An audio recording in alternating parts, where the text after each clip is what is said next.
ary miravoravo amin'ny Jehovah ianao dia omeninao izay riny fonao. Ankino amin'ny Jehovah ny lalanao ary matokia azy fa ataony tanteraka. Fa 7:30 fa ny famonjena ny marina dia avy amin'ny Jehovah, fiarovana mafy ho azy amin'ny andro fahoriana izy. Ary Jehovah mamonjy azy sy manafaka azy, eny manafaka azy amin'ny ratsy fanahy izy ka mamonjy azy satria nialaka taminy izy. Amen. Daontsika hivavaka. Raha amin'ny anaran'i Jesosy, ianao ny famonjena anay, ianao ny fialofanay, ianao no mitahiry anay, ianao no mamatsy anay, ianao no manangana anay, ianao no mampianatra anay, ianao no safidinay, ianao no ianteranay. Dia androany Andriamanitra amafisina indray fa tsy manana ary tsy mila Andriamanitra hafa ankoatranao zahay, ary tsy misy Andriamanitra hafa ankoatranao fa ianao irery ihany no Andriamanitra.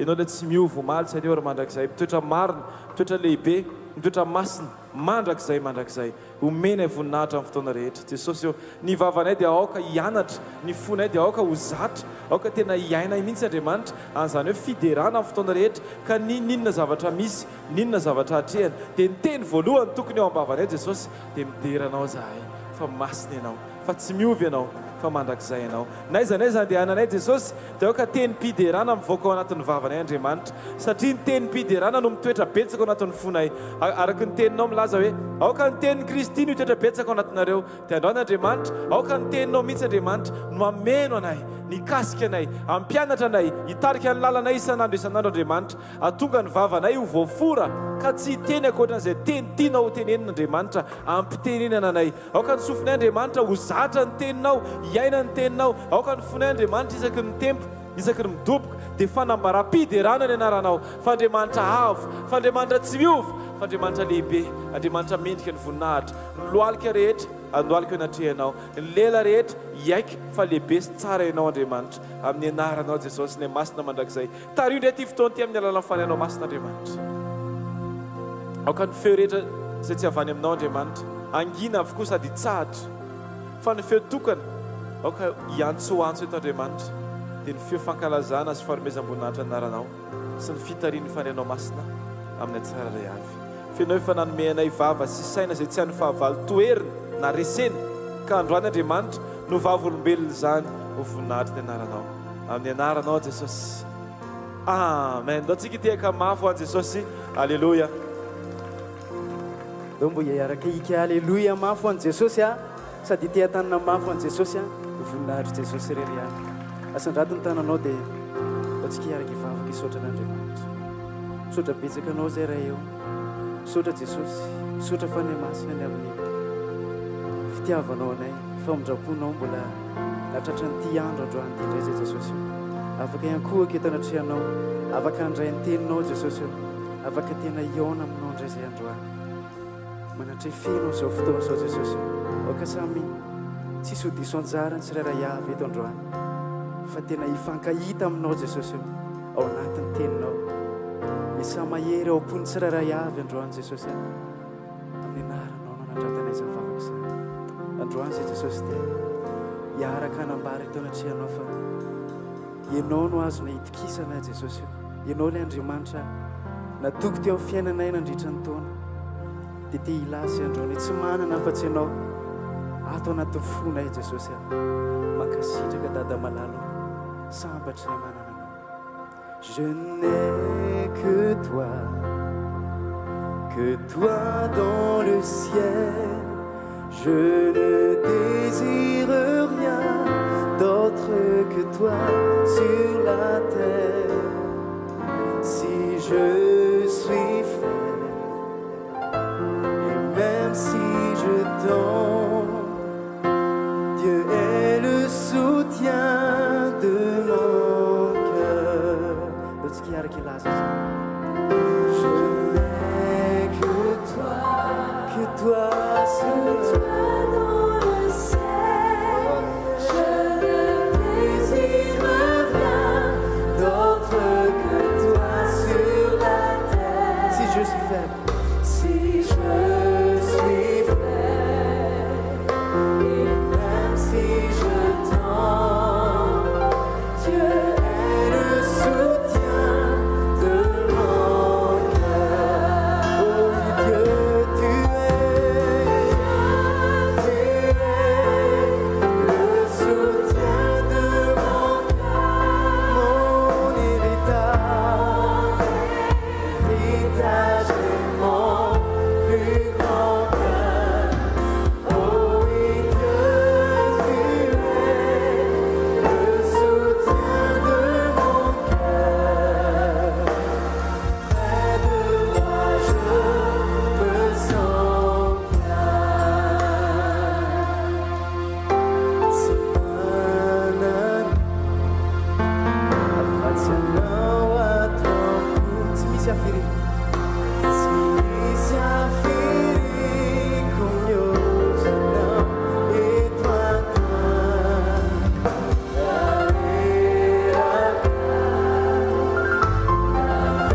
eo aminao no mahatsarana satria ianao le vantolampy mahafototra Jesosy ny fiainanay rehefa eo anatrehanao. Ianao le vaty fehizoro eo amin'ny fiainanay Jesosy, tsy misy mahasaraka anay eo an-tananao rehefa mifikitra aminao zay Jesosy. Mankasitraka Jesosy.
Sina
Jesus irerino tena vatufe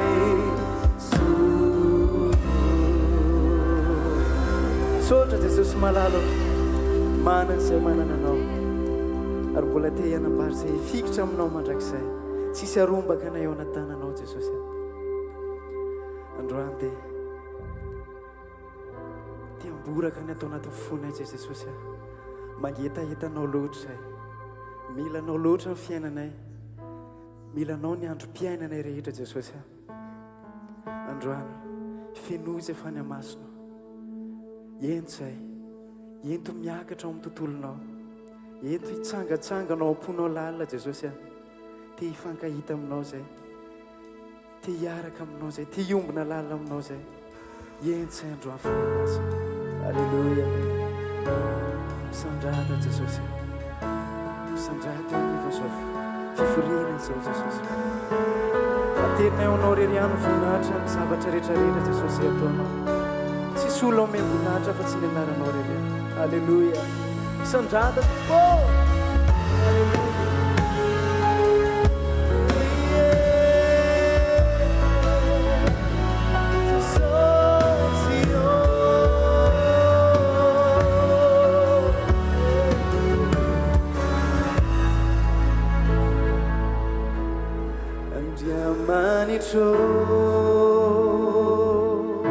Andriamanitra ianao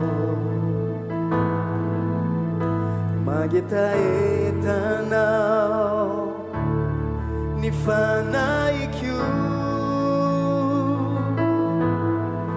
maniry anao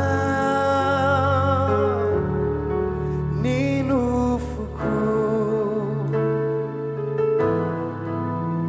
indro asandratro anao ny tanako toy ny tany may zay mitady orana mihoatra no izany no iandrandrako anao dia hitondra fanatitra manipofonindray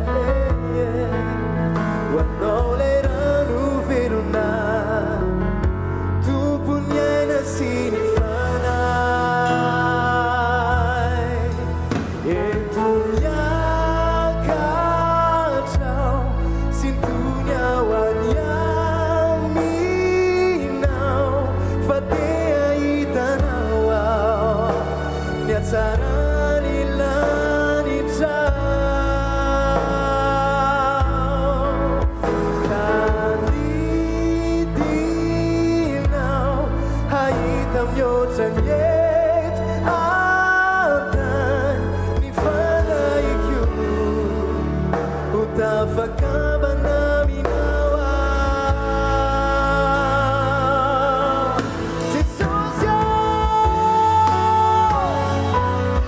milanao fenoianao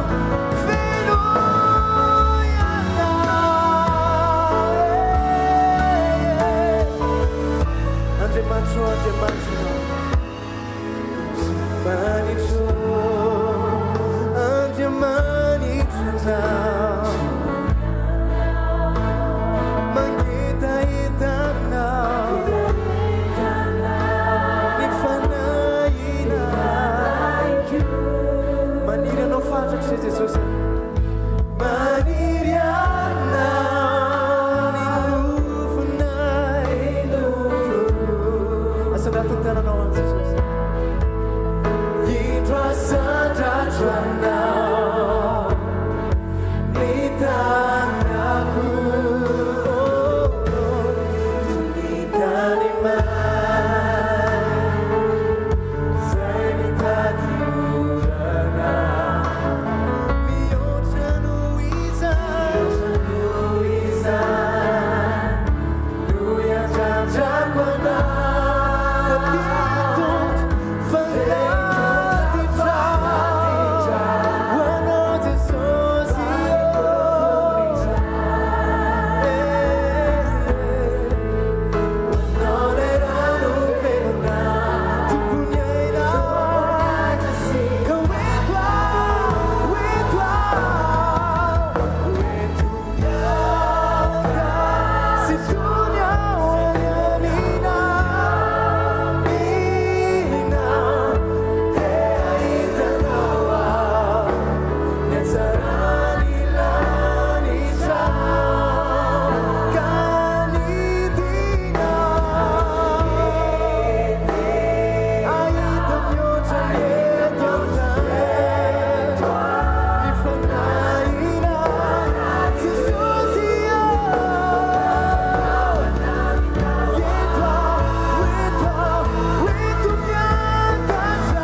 Fangastrana vao vato anaty fonay lala sotra betsaka ny amin'ny fitantananao nandritra ny taona rehetra iny Jesosy nandritra ny volana rehetrarehetra zay diavinao iny taony mety takatra sainay taony tsy takatra sainay taony mifanaraka tamin'ny eritreritra Jesosy taoko mety contraire n'izany Jesosy fa te ilaza fotsiny zay misaotra betsaka dada malala sambatra manana raiso fisaoranay Jesosy pololotra fa tao anaty fonay androany raiso Jesosy raiso vokatra fonay alleluia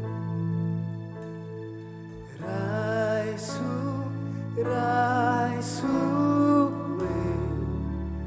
fisaurako ny fisaurako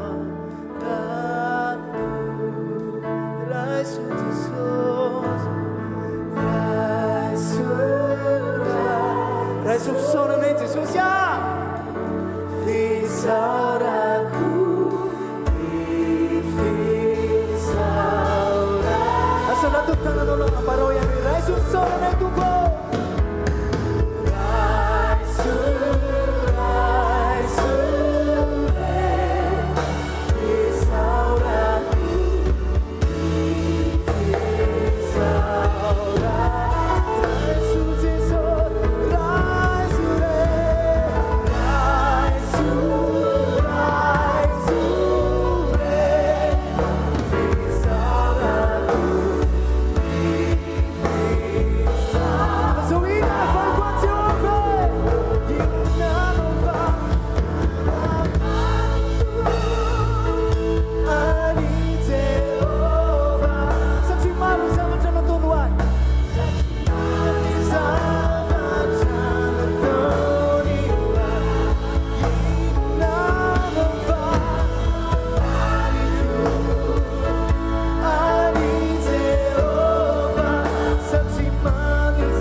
Alléluia. Voninahitra anao rery any Jesosy.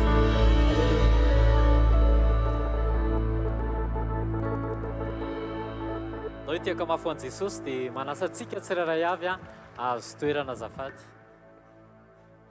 Tonga amin'ny fotoantsika nomezana voninahitra any amin'ny Jesosy ny amin'izay nataony teo amin'ny fiainantsika tsirairay avy. Alleluia. Alleluia. Tain'i Jesosy daholo tompo. Voninahitra ho an'i Jesosy ny tsoroko vavolom-bely eto fa izay tao an-trano izany nisy ankizy iray narary. Tena narary hoe tsy fantatra ilay aretina hoe inona fa tsika moa tsy mankalaza aretina. Dia mifindra ilay izy dia lasa izy 5 mianadahy indray narary daholo. Dia rehefa narary dia tena namay be niakatra be ny température dia tonga dia ozy ny dokotera hoe aleonareo mitsindrona. Dia mifanesinesi ny tsindrona izany. Dia tao aoriana kely izay indray Noa zany mbola narary koa. Efa tafiditra tao anatin'ilay nitsindrona io efa nitsindrona tao anatin'ny 3 jours. Dia tsy niafana mihitsy ny température, tsy mbola reraka be foana izy. Dia tamin'izay tany ampiasana dia rehefa tany ampiasana dia henoko reraka be koa tsy nahazo aina. Dia niantso amin'ny tany an-trano tsy nahazo ny tao an-trano kay Noa koa tao efa tena reraka be hoe inona izany le mahazo fa tsy fantatra hoe inona izany le mahazo. Dia zareo tao an-trano ka efa niantso amin'ny mpanompon'Andriamanitra hoe tena misy zavatra ohatr'izao mitranga reraka be efa atao peta-glasy atao rehetrarehetra fa tsy hay mihitsy hoe maninona. Dia voninahitra ho an'i Jesosy ny mpanompon'Andriamanitra hoe makao izy oviva. Dia tononona rahan'i Jesosy ilay izy. Dia rehefa nitononona rahan'i Jesosy ilay oviva dia sotra an'iny Noa. Dia vao nisotra an'iny Noa dia nenidina ilay température. Dia hitako tonga dia nisy fiovana be teo amin'ny endriny. Zareo tao an-trano moa izany no tena nenita fa izaho mbola tany ampiasana. Dia iny koa izaho tonga tao an-trano dia tena tsy haiko fa marary ana daholo ny vanitaolako rehetrarehetra. Tsy fantatra hoe inona ilay mahazo. Dia izaho koa moa tsy te halala hoe inona fa fantatro fotsiny hoe Jesosy manasitrana. Dia nosy koa mpanompon'Andriamanitra hoe sotrozy izy le rahan'i Jesosy izay nisotroninao teo. Dia vao nisotra an'ilay izy dia henoko nisy fiovana be ny vatako. Dia ny ampitsony iny tena henoko hoe mbola reradreraka fa niova tsikelikely dia voninahitra ho an'i Jesosy efa zafà daholo zao izay rehetrarehetra dia ho an'i Jesosy rery ihany ny voninahitra. Nao tsika tiaka mafy ho an'i Jesosy. Alleluia. Fitsona vavolombelona farany. Mandroso tompoko. Alleluia.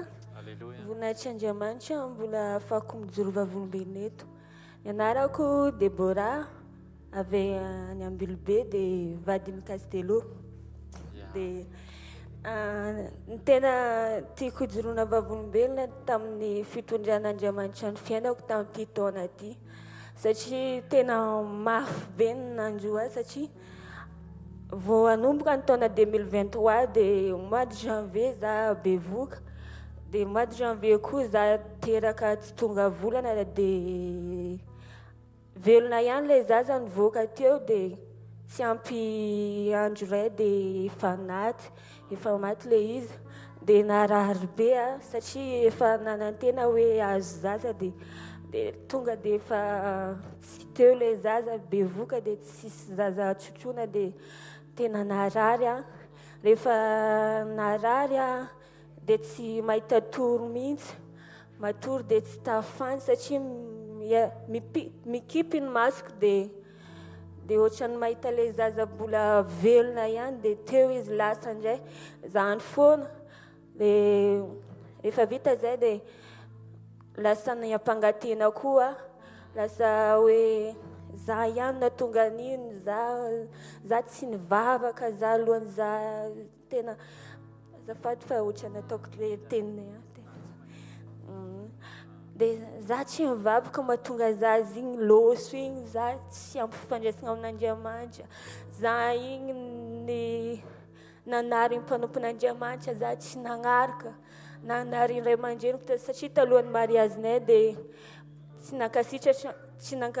nankasitraka ny dadako ilay izy satria mbola tiany mianatra dia za tsy nianatra intsony dia najanoko fianaraka ny mpananam-bady dadako ny teny hoe mianara dia tsy nianatra lasa ohatran'ny korontana be ny saiko dia lasa nararotin'ny devoly dia lasa delira efa delira dia nanantona mpanompon'Andriamanitra lasa ohatran'ny hoe nadosy devoly zany nadosy devoly teo dia lasa na faible tsisy calcium na faible dia lasa ohatran'ny hoe efa te hiady sarotra zay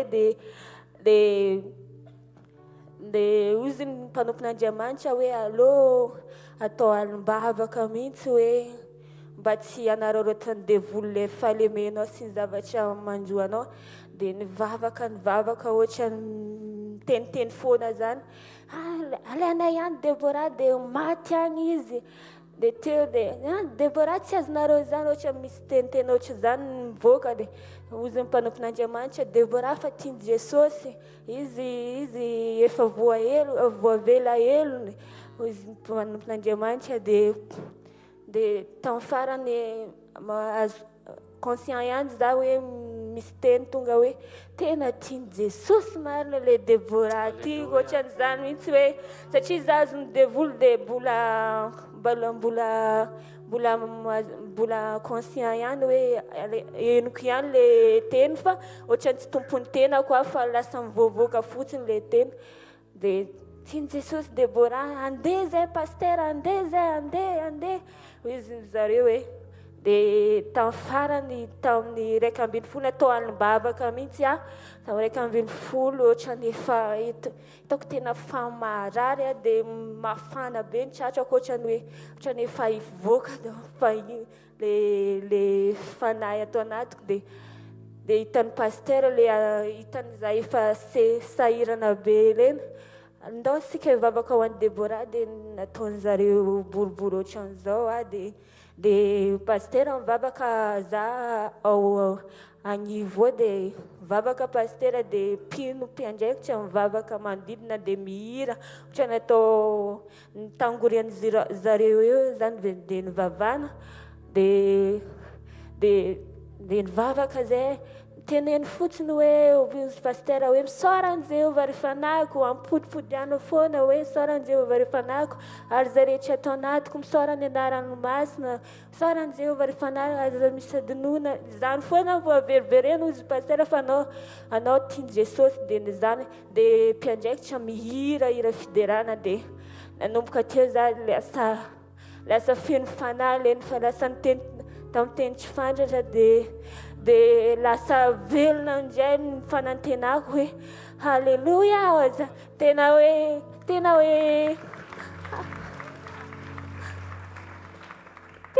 fifaliana hoaly tena hitako hoe ny fitiavan'Andriamanitra tamin'ny fotoana io dia lasa nampale fifaliana tany an-danja tena tsy nahita fifaliana ohatr'izany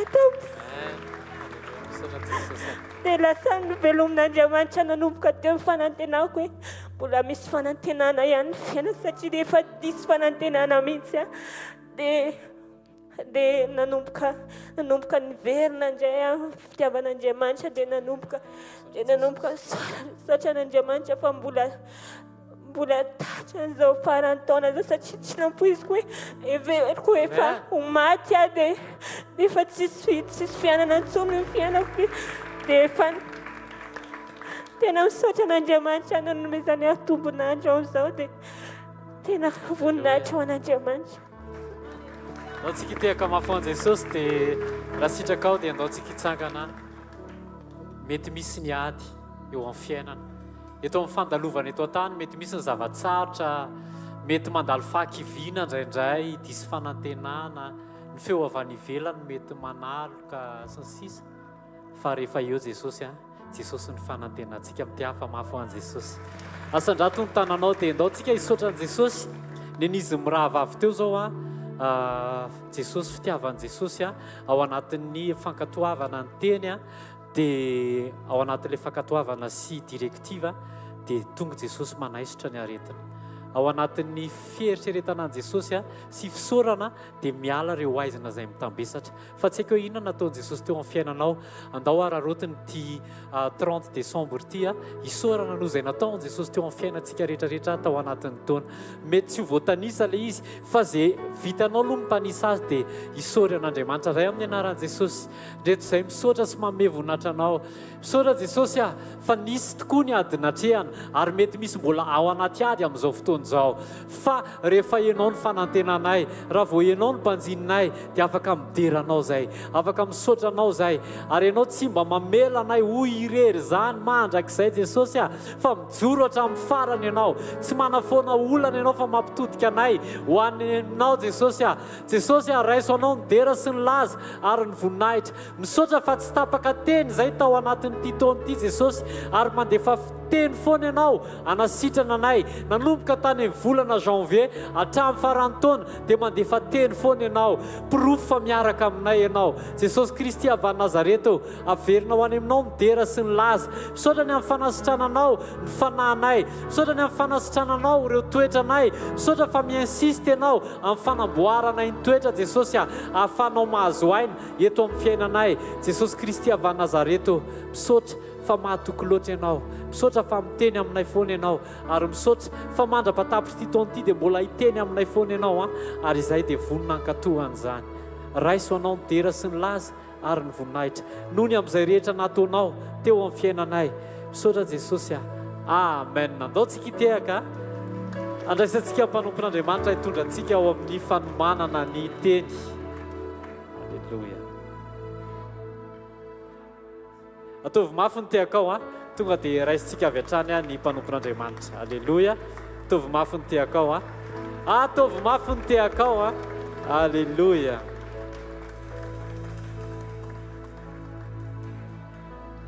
ho avy atovy mafy ny teakao mafy be ho an' jesosy asandrato ny tananao jesosy misaotra noho ny amin'izay rehetra nataonao misaotra jesosy fa tsara loatra ianao izay indraindray ny tsy mahatoky jesosy fa ianao dia mijoro mahatoky foana isan'andro misaotra jesosy fa teo ianao volana janvier misaotra jesosy fa teo ianao volana février misaotra fa teo ianao volana mars misaotra fa teo ianao volana avril misaotra fa mbola teo ianao volana mai volana juin volana juillet volana août septembre octobre novembre décembre teo ianao 29 décembre teo ianao 30 décembre ary mbola eo ianao 31 décembre raha mbola tsy tonga eny amin'ny raha ho any lanitra raha miala eto amin'ity tany ity zay jesosy dia akany miray eo aminao ary homandrak'izay miferahantsika ray amin'ny anaran'i jesosy misaotra anao zahay fa tsara loatra eo amin'ny fiainanay ianao tsara loatra eto amin'ny fiainam-panomponay ianao tsara loatra eto amin'ny isa-tokantrano ianao averina ho anao jesosy ny dera sy ny laza mandrak'izay tsika rehetra iarahanao hoe amen ataovy mafy amin'izay arany teakao andraisantsika amin'ny mpanompon'Andriamanitra halleluia mba tokony ohatr'izay mifamalinao an'le izy halleluia mba mifalifatra hatramin'ny farany enao ve le témoignage teo ao anatin'le mafy be ao anatin'le lalovana ohatrany tsy zaka dia renao mihitsy hoe tsisy fanantenana ntsony ianao ohatrany hoe tsisy zavatra ho atrehana zany ntsony ohatrany hoe miseffondre daholo zay mihitsy le izy mirotsaka sy mitapitra mikorotana sy mienjera avokoa zay rehetra mety mba nametranao ny fonao fa rehefa eo ny vavaka ary eo ny fanatren'Andriamanitra dia misy zavatra miverina ao anatinao satria Kristy ao anatinareo fanantenana ny voninahitra mba ho fantatry ny jentilista zava-miafiny ity Kristy ao anatinareo herin'Andriamanitra sy fahendren'Andriamanitra fa nareo dia avy amin'Andriamanitra ozy izy ary dia maharesy ireny satria lehibe zay ao aminareo noho izay eo amin'izao tontolo izao. Misy zavatra afaka hitranga amin'ny fotoana isokafany ao anatinao fa eo Jesosy. Amen. Ndao mbola toisintsika ampisaorana ny fiatrehantsika ny fivoriana androany. Efa mitondra tonom-bavaka fisaorana ny pasteur teo fa tiako tonom-bavaka fisaorana spesial avy any anatin'ny fona ao any. Saintsainy vetivety kely anatina 30 sekonda na 2 minitra farafabeny misy zavatra anankiray izay. Mety anankiroa, mety anankitelo nataon'i Jesosy tamin'iny taona iny. Ao foana tananao dia isaory azy ireny. Saotra iray amin'ny anaran'i Jesosy fa voamarika tamin'ny fanatrehanao ny taonanay. Mankasitraka satria enao no mitarika sy mitondra anay amin'ny mampiandry tsara anao ary manaraka anao ny ondro izay mahalala ny feo anao. Mitondra ho amin'ny rano fialan-tsasatra ianao, mitondra ho amina toerana tsara ianao, mamoaka ny ondro amin'ny vavahady, mitondra ho amin'ny fiadanana ianao. Ty taona ity dia isaorana ianao, fantarika ianao, mitondra ianao. Mizavatra be dia be tena tsy nieritreretinay mihitsiny fa tena nahasoanay. Reny no isaorana ianao sy ankasitrananao. Misaotra fa ianao no miazona, tsy izahay no mahay mitahiry ny tenanay ara-panolora tena ka tratra soa ny farany, fa matsiary izay hoe tahaka ny vavahana ho amin'ny petera mba tsy ho levona ny finoany no anan'ny fanantenana fehokavana ny ray ianao mifona ao anay sy mivavaka mba tsy ho levona koa ny finoanay.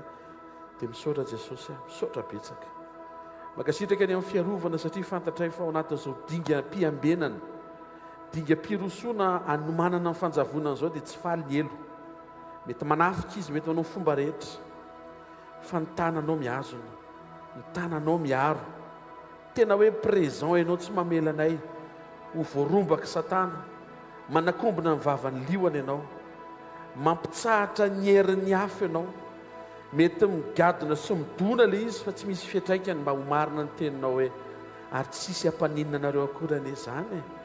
Misaotra betsaka fa nampitoerana tao anatinay ny hetaheta hitady ianao. Matsiaro voalaza ny epistily hoe Andriamanitra anie nametraka ao anatinareo ny sitrapo tsara sy ny fanaovana izany. Tsy izahay ny tsara sitrapo fa ianao no mametraka sitrapo tsara tao anatinay. Atonga anay ho tonga saina isaky ny mandreo misy fitombavaka dia mazoto sy marisika ho tonga eo amin'izany toerana izany. Taria amin'ny fanahinao. Saotra ray amin'ny anaran'i Jesosy Kristy avy Nazareta. Mankasitraka ianao zay ny amin'ny sekoly rehetra, fitombavaka rehetra, fitoriana filazantsara rehetra izay natao tamin'ity taona ity, ny teny rehetra izay nomenao, izay fanilo ny tongotray fahazavana ho an'ny lalanay. Raha isy tompo ny dera, laza, mihaja, ny voninahitra, hatramin'ny taloha ankehitriny ary mandrakizay. Mankasitraka ianao zay Jesosy.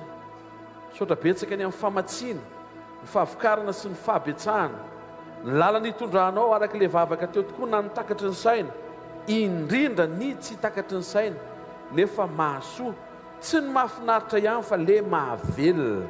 Saotra fa mbola mijoro ianao manampaharetana ny amin'ny fiovanay, tsy navelanao horingana tao anaty fahadalana sy fahadisoana izay, fa natsanganao, natrakanao, nomenao fanantenana, ary mbola isany afaka mankalaza manofa hofatana amin'izao famaranana ny taona izao satria Andriamanitra ianao.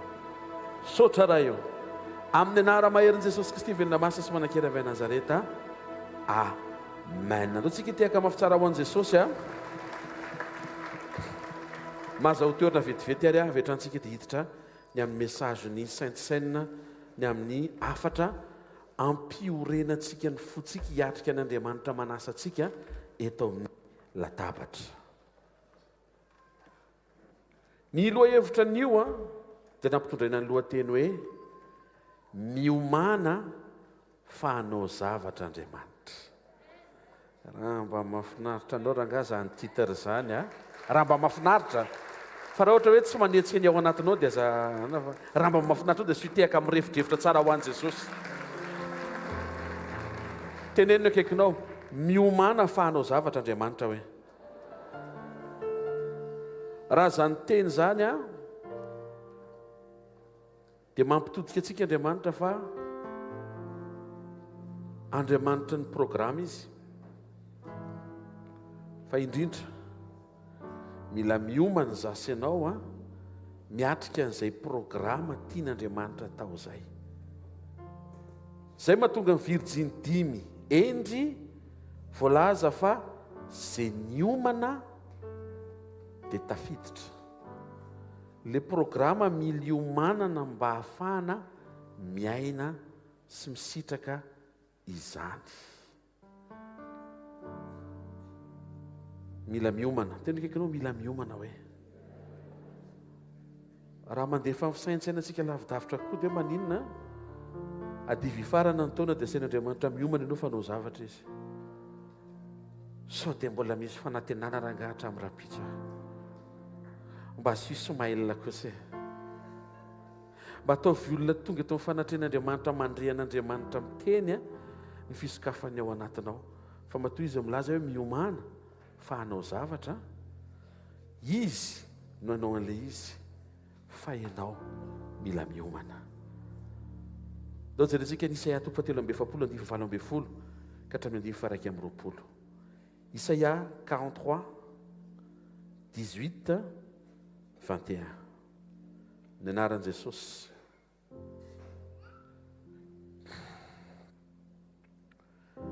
Aza matsiaro ny lasa na misaina ny taloha. Indro izao efa hanao zava-baovao. Sy tehaka mafitsara ho an'i Jesosy.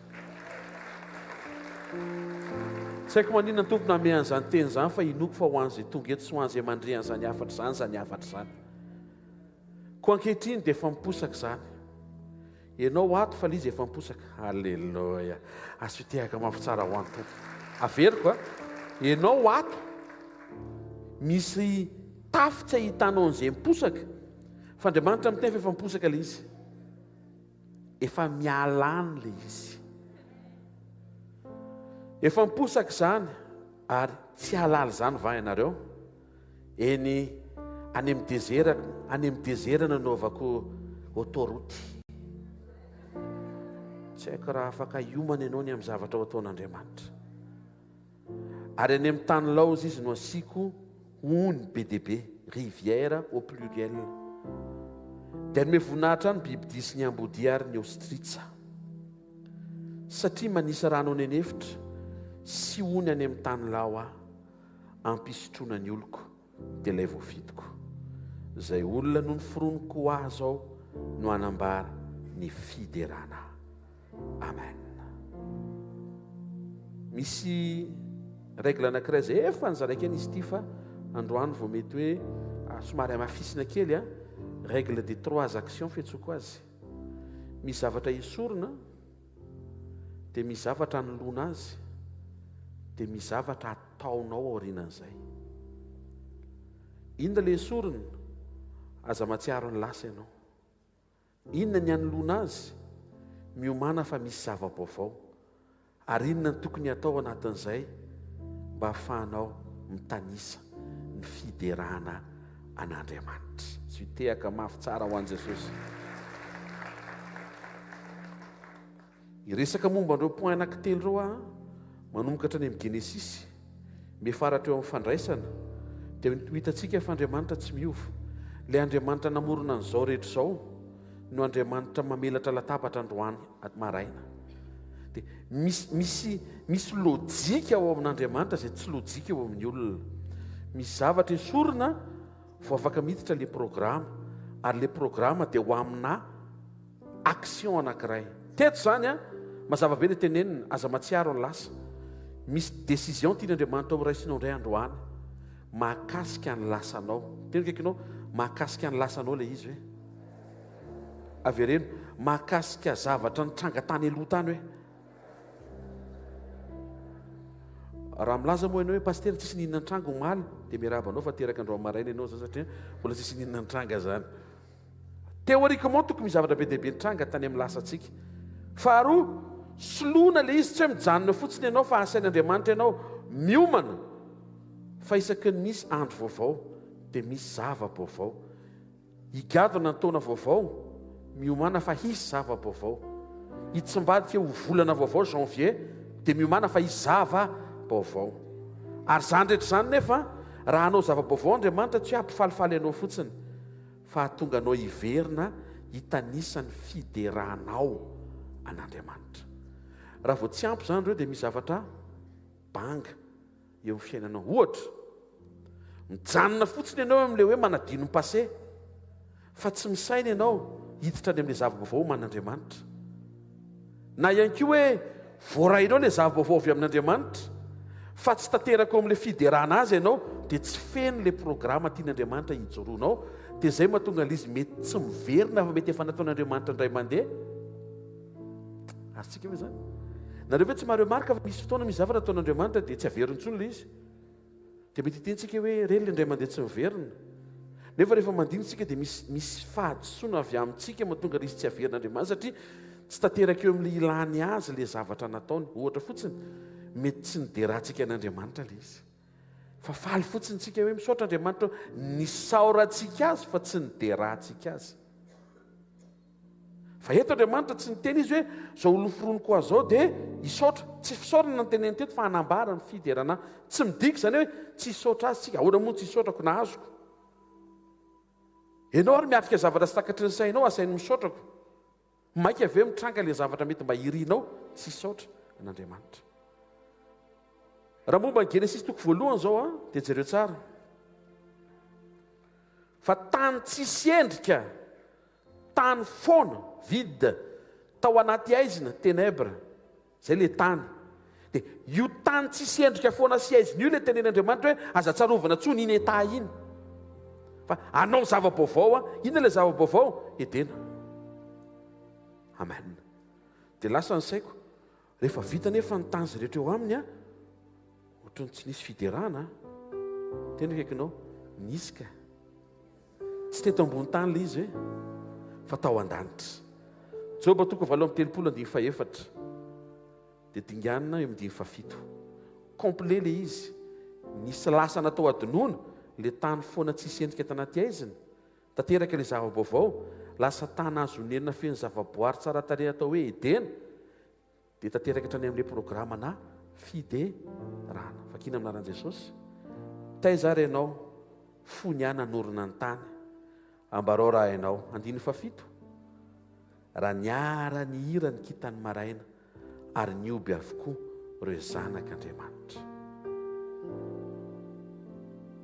Misy zavatra mila adinoana, soloan'Andriamanitra zava-baovao mba hahatonga anao hidera azy. Avereno, misy zavatra mila adinoako ahitako zava-baovao hiderako an'Andriamanitra hoe. Tsy mety zany raha hoe te hahita zava-baovao fotsiny ianao, manjary tia tentsika raha zay.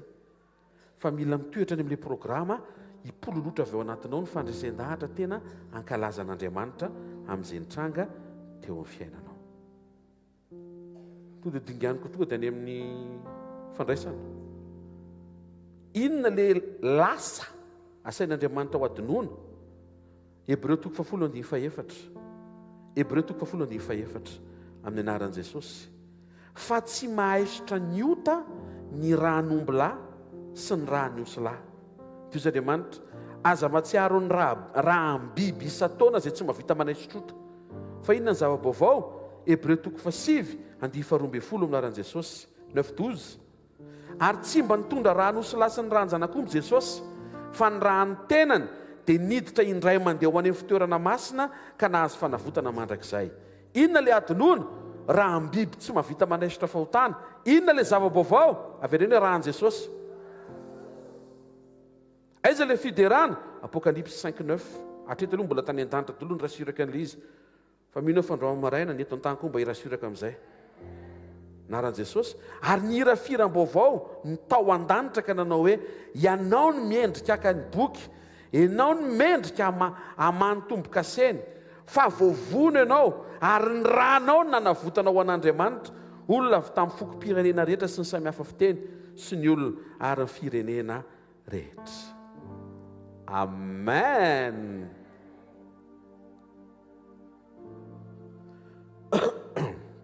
I Abrahama vetivety tao tokantrano ny teraharainy izy izay nisy ozina ilay tokantrano. maty tanora satria vao tanora dia efa maty ny dadany Lota. Nisy famombana satria Abrahama Sarata tsy niteraka satria nanompo sampy. Zatra lay efatra zay le taloha nasain'Andriamanitra hoe aza matsiaro lasa. Inona le vaovao? Genesis 15:5 minaran Jesosy dia nitondra ny Abrahama mivoaka teo ivelan'ny lay Andriamanitra ka nanao hoe jereo angeny lanitra ka isao kitana. Avy reny hoe zava-baovao hoe jereo angeny kitana, jereo angeny lanitra isao kitana. Raha mahisa azy ianao dia hoy Abrahama, hoy Andriamanitra tamin'ny Abrahama, ho tahaka izany ny taranakao. Tao aorianan'io nanao fanatitra Abrahama. Fa zavatra navarina nanao fanatitra tsisy altara. Satria tehiteny aminao tsy altara amin'ny problème fa fanatitra. Tsy mampanina tsisy altara fa misy fanatitra. Ty izay moa dia sina altara nefa tsisy fanatitra. Fanana tonga dia nanao fanatitra i Abrahama dia nitady taiza hoe anatin'io indray ary le fiderana dia tratrako indray le Léviticus 19:24. Naran Jesosy. Ary amin'ny taona faefatra dia ho masina ny voany rehetra ka atao fanatitra iderana an Jehova. Ny fanatitra zany dia anisany mi-exprimer fiderana an'Andriamanitra. Raha taperina eto ny lesona dia tokony mazava aminao sady dia afanao mamakivaky ny taona misy zavatra ho adinoana hidirina ny zava-baovao atonga anao hitanisany fideranao an'Andriamanitra. Tena kaikinao tandremy misy bangy ireo tokony ho feno ireo hoe farany dia hiditsika amin'ilay point tsiraray avy amin'izay. Ny fahazaran'ny Petera rehefa andeha ny ambony rano dia mandeha inona? Mandeha sambo. Dia Jesosy aza matsiaro lasa fa tsy mandeha sambo tsika ny ambony rano. Indro anao zava-baovao. Inona ilay zava-baovao? Mandeha ambony rano. Dia rehefa jerevana amin'ny Baiboly vao avy niseho izay tonga dia ny ankohaka ny deran'i Jesosy ny mpianatra. Avy reny hoe miala amin'ilay lasa hoe miditra amin'ny zava-baovao hoe dia midera an'Andriamanitra. Dao aversika kely zay dia hiditra amin'ilay point isa roa telo. Miala amin'ilay lasa miditra amin'ny zava-baovao dia midera an'i Jesosy. Aoka hiteka hoafo ny tompo ny tanana eny aminaran'i Jesosy. Zavatra tenenin'ny tompo eto dia hoe aza matsiaro ny lasa. Dia izy tsy miteny hoe tsarovo no avy fa ozy izy anao zava-baovao any amin'ilay action no teneniny fa tsy any amin'ilay periody. Tsy hoe tsara ho azy ny rapitsonao fa raha vao tsy eo Andriamanitra tsy zavatra tsara zany eo. Zay no mahadiso an'ilay hoe hifampiaraba amin'ny 2003-2024 dia ho lasa ny taona iny ratsy fa ahoana no entiny 2023 ratsy. Anankiray afaka nitondra ny faharatsiana rehetra mba tonga ny fiainanao ho fahatsarana. Jesosy teo amin'ny azo fijaliana. Tsy 2023 zany nitondra ny ratsy eo amin'ny fiainanao fa efa nentin'i Jesosy 4 taona lasa zany. Dikan'izay ny fifantohanao amin'ny Jesosy dia atonga anao afaka hita ny fahaiza manon'Andriamanitra mampitsimbadika ny zavatra rehetra na ny ratsy hita amin'ny masonao azy ho tonga tsara. Ary zay nitranga amin'ny taona ho avy io amin'ny anaran'i Jesosy Kristy avy a Nazareta. Jerentsika raha le hoe aza matsiaro ny lasa. Dikany hoe aza matsiaro ny lasa dia ny hoe aza mitoetra any amin'ny lasa. Na ihany koa hoe aza mijanona any amin'ny lasanao. Mahatonga n'Andriamanitra miteny an'izany dia satria misy olona eto izy androany fa mifono sy ny sainy sy ny fifantohany tsy eto ary tsy any amin'ny toerana fa any amin'ny lasany, any amin'ny fiainany taloha. Tamin'izay mbola kely nitaingina bisikilety zay tany Antsirabe dia miditra restaurant fa androany izy sady mandeha tongotra tsy mandeha restaurant dia mahavariana fa ho anao le teny hoe aza matsiaro an'iny lasa iny fa anao zava-baovao tsara kokoa no izay fahitanao hatramin'izay Andriamanitra fa ny fifantohanao tsy any amin'ilay lasa tsy any amin'ilay ho avy fa ao amin'Andriamanitra ny teny fa anao zava-baovao. Sotehaka mafitsara ho an-tompo moa. Misy décision tsy maintsy raisika andro amin'ny maraina aza mijanona any amin'ny passé ianao. Misy zavatra be dia be tany amin'ny lasanao any. Tian'Andriamanitra ho soloana zava-baovao fa tsy afaka soloana ilay izy raha any ianao. Mahavariana le zavatra taloha fa ianao asaina présent androany mba hisitraka an'ilay vaovao hosolo ny zavatra taloha eny. Misy rangahy atao hoe Jabeza, niaina zavatra faran'izay mafy be izy teo amin'ny ankonany, teo amin'izy, teo amin'ny ray aman-dreniny, niaina tanatina fahoriana, mety tao anatina fahantrana mihitsy aza.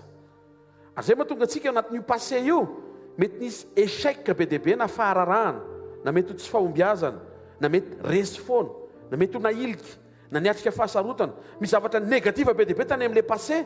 Toy izay Andriamanitra hoe aza tsarony reny negatif reny, fa hanao zavatra pozitifa vaovao be. Dia le izy tsy hoe rehefa mitranga le pozitifa vao adinonao le negatif, fa tsy maintsy ianao aloha manadino le negatif vao ataon'le pozitif. Aza famadihana ty resaka ity. Adinoy aloha dia ataon'Andriamanitra le manaraka, fa tsy hoe ataon'Andriamanitra le manaraka hanadinoana an'le taloha. Tena kaikinao, ianao mihitsy aloha miova hoe dia hovain'Andriamanitra ny zavatra hoe tsy efa zay ve moa lesina raisika eto foana e. Ny ao anatiny aloha ny avaoziny dia manaraka ho azy ny fanavaozan'Andriamanitra n'izay zavatra iainanao ety ivelany. Jabeza eo amin'ity tantara voalohany toko faefatra andimy fafolo anaran'i Jesosy. Ary Jabeza niantso an'Andriamanitra Israely hoe engany eo ho tahinao tokoa ka ho alalanao ny faritaniko, ary ho amiko ny tananao, ary ovanao amin'ny ratsy mba tsy hampahory azy zany, ka dia omen'Andriamanitra azy, ka dia nomen'Andriamanitra azy ny nangatahany. Ty Jabeza tia nanana passé ratsy, ny lasany dia tao anaty ranomaso fahoriana, fahantrany, tsy fisina, tsisy mangirana. Fa niresaka tamin'Andriamanitra izy dia ny zavatra ny tsimbadika satria navadika Andriamanitra ny situation mpiainany. Avy amina fianakaviana ory izy, niresaka sy niaona tamin'Andriamanitra, niova ny fiainany. Ary taty aoriana lasa nisy tanàna mihitsy nitondra ny anaran'ilay Jabeza, na ory ny ty lehilahy izay heverina fa ory ty. Ao amin'ny tantara voalohany toko faharoa andimy amby dimapolo no manambara izany. Mba hahafahantsika mahita sy misitraka ny zava-baovao oman'Andriamanitra ao ambadiky ny fandrosoanao, dia tsy mahazo mijanona any amin'ny lasanao ianao, satria misy zava-baovao vao homana. Hozy Jesosy, aza matsiaro ny lasa, fa misy zava-baovao. Aza mijery ny lasa, fa banjiny Jesosy fa manan-java-baovao atao izy eo fiainanao. Blocage ho an'le zava-baovao prévu ny fijanonanao any amin'ny passé anao.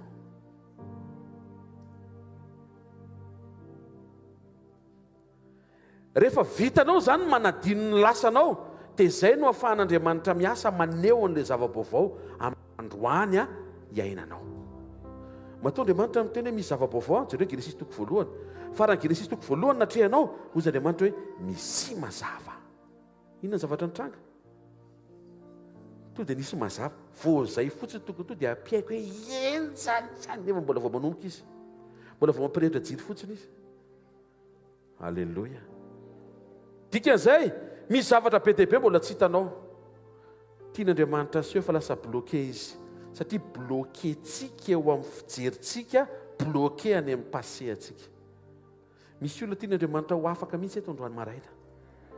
Misy olona tian'Andriamanitra iainga vaovao alohan'ny fiandona ny taona vaovao. Tsy miandro 1er janvier Andriamanitra vao iainga vaovao miaraka aminao, 30 dia fahatombony le izy. Mahendrehaka ho an'Andriamanitra. Aza mijanona any amin'ny passé fa misy zava-baovao vao homana, hoy ny tompo. Any amin'ny désert tsisy lalana, ho asiako lalana.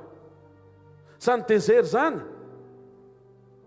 tana midadasika be, tsy hainao hoe makaiza sinina ary tsisy nininina. Raha mandeha anao dia mety ho very satria tsy fantatra akory hitondranao aiza ilay izy. Fotsy Andriamanitra, ho asiako lalana anatin'izay désert zay. Fantatrao zavatra mitranga rehefa misy lalana ao amina toerana anankiray. Mialafo mividy ny tany eo amin'ny manodidina. Ny mpisera-tany mahay an'izany dolo fa mino fa tsy tonga eto izany ny mpisera-tany fa ho lafa dolo anatrika eto dia tantaraiko anao vetivety kely izy. Raha vao misy lalana manomboka amin'ny tsiro eo amin'ny toerana anankiray dia mialafo mividy ny tany eo amin'ny toerana satria maninona? Androso iny toeran'iny. Anao zava-baovao Andriamanitra. Mety nijerenao hatrizay ilay zavatra anankiray izay dia ohatran'ny désert. Fozy Andriamanitra, ho asiako lalina ao anatin'io désert hita amin'ny masonao io. Andriamanitra tsy niteny hoe hoentiko any amin'ny toeran-kafa ianao fa ianao koa dia mijery désert lava ao. Tsy hovain'ny toerana ianao fa eo amin'ilay toerana iverina efa maina ihany no iverenin'Andriamanitra no kafan'ny lalana. Ary izay no nahitako an'i Jesosy. Jereva ny Petera, taizanareo no nanarato, tetsy, tsisy ininonao. Teo izy Jesosy ndao iverinao. Ka ao anie tsisy nininona e. Ao amin'ilay tsisy nininona rehefa miverina miaraka amiko ianao dia lasa misy nininonao. Ny problema tsy le ao, ny problema tsy ianao fa ny problema le zatsy eo. Ataovy eo dia lasa misy nininonao. 2024 io misy désert nalovanao, mety 2023 le désert ohatrany tsisy lalana nisokatra zany. Amin'io 2024 io anisy lalana Andriamanitra eo amin'io désert hitany masonao io. Tsy le désert, izy tsy niteny hoe avy masonao dia aza mijery désert ary sefa mba mijery ohatra ny Sodoma sy Gomora fa reny mbo mamiratra e. Andriamanitra tsy ampitodika anao any amin'izay efa mamiratra, fa Andriamanitra insiste foana any amin'ilay efa tsisy nininona toy izy Andriamanitra hoe entintsika miara-manomboka zavatra vaovao. Ny olona tsy mahita izy Andriamanitra ohatrany tsisy nininona io, fa za milaza aminao fa misy zavatra ao, fa adiny le maina be ohatrany mankivy fa hanao zavatra vaovao hitondra fahavokarana eo amin'ilay hitanao ohatrany maina androany. Eo ihany Andriamanitra nanokatra zavatra. Man, any amin'ny tany lao ho asiko rivière be deaibe ozy izy. Zay na tonga ny edena tonga dia ony anakefatra nataony teo, nefa tany lao le izy. Ary anatin'izany dia mendrika io dia rainy Andriamanitra satria izy ny tompo marika. Aza dino a, rehefa isokatra ny lalana, tsy ianao manokatra le lalana, fa izy, fa ianao ampidiriny. Tena kaikinao, tsy ianao mahay mahita lalana hoe, fa izy manokatra lalana hoe. Dia rehefa tafiditra amin'ilay lalana ianao hoe, dia averenao amin'ny voninahitra hoe, fa tsy avy aminao zany hoe, fa avy aminy hoe. Hainareo amin'izay ve ilay fampiomanana, anokatra izy, fa misain'Andriamanitra, so tsy dia razy ianao rehefa misokatra le izy. Toy Andriamanitra aleo tsy misokatra any. Normal kosa, sady hosokafana le izy ko any amin'ny omby volamena indray avy eo ny zanak'Israely ve? Omby volamena voanamboarina voateo sady tsy miteniny, tsy miboraiky akory, tsy navita ninina. Indray ony to dia tena horeto. Andriamanitra zao no nanafaka anao avy tany Egypta sy mitondra any amin'ny désert. Vao tsy hitanao 40 jours le paster.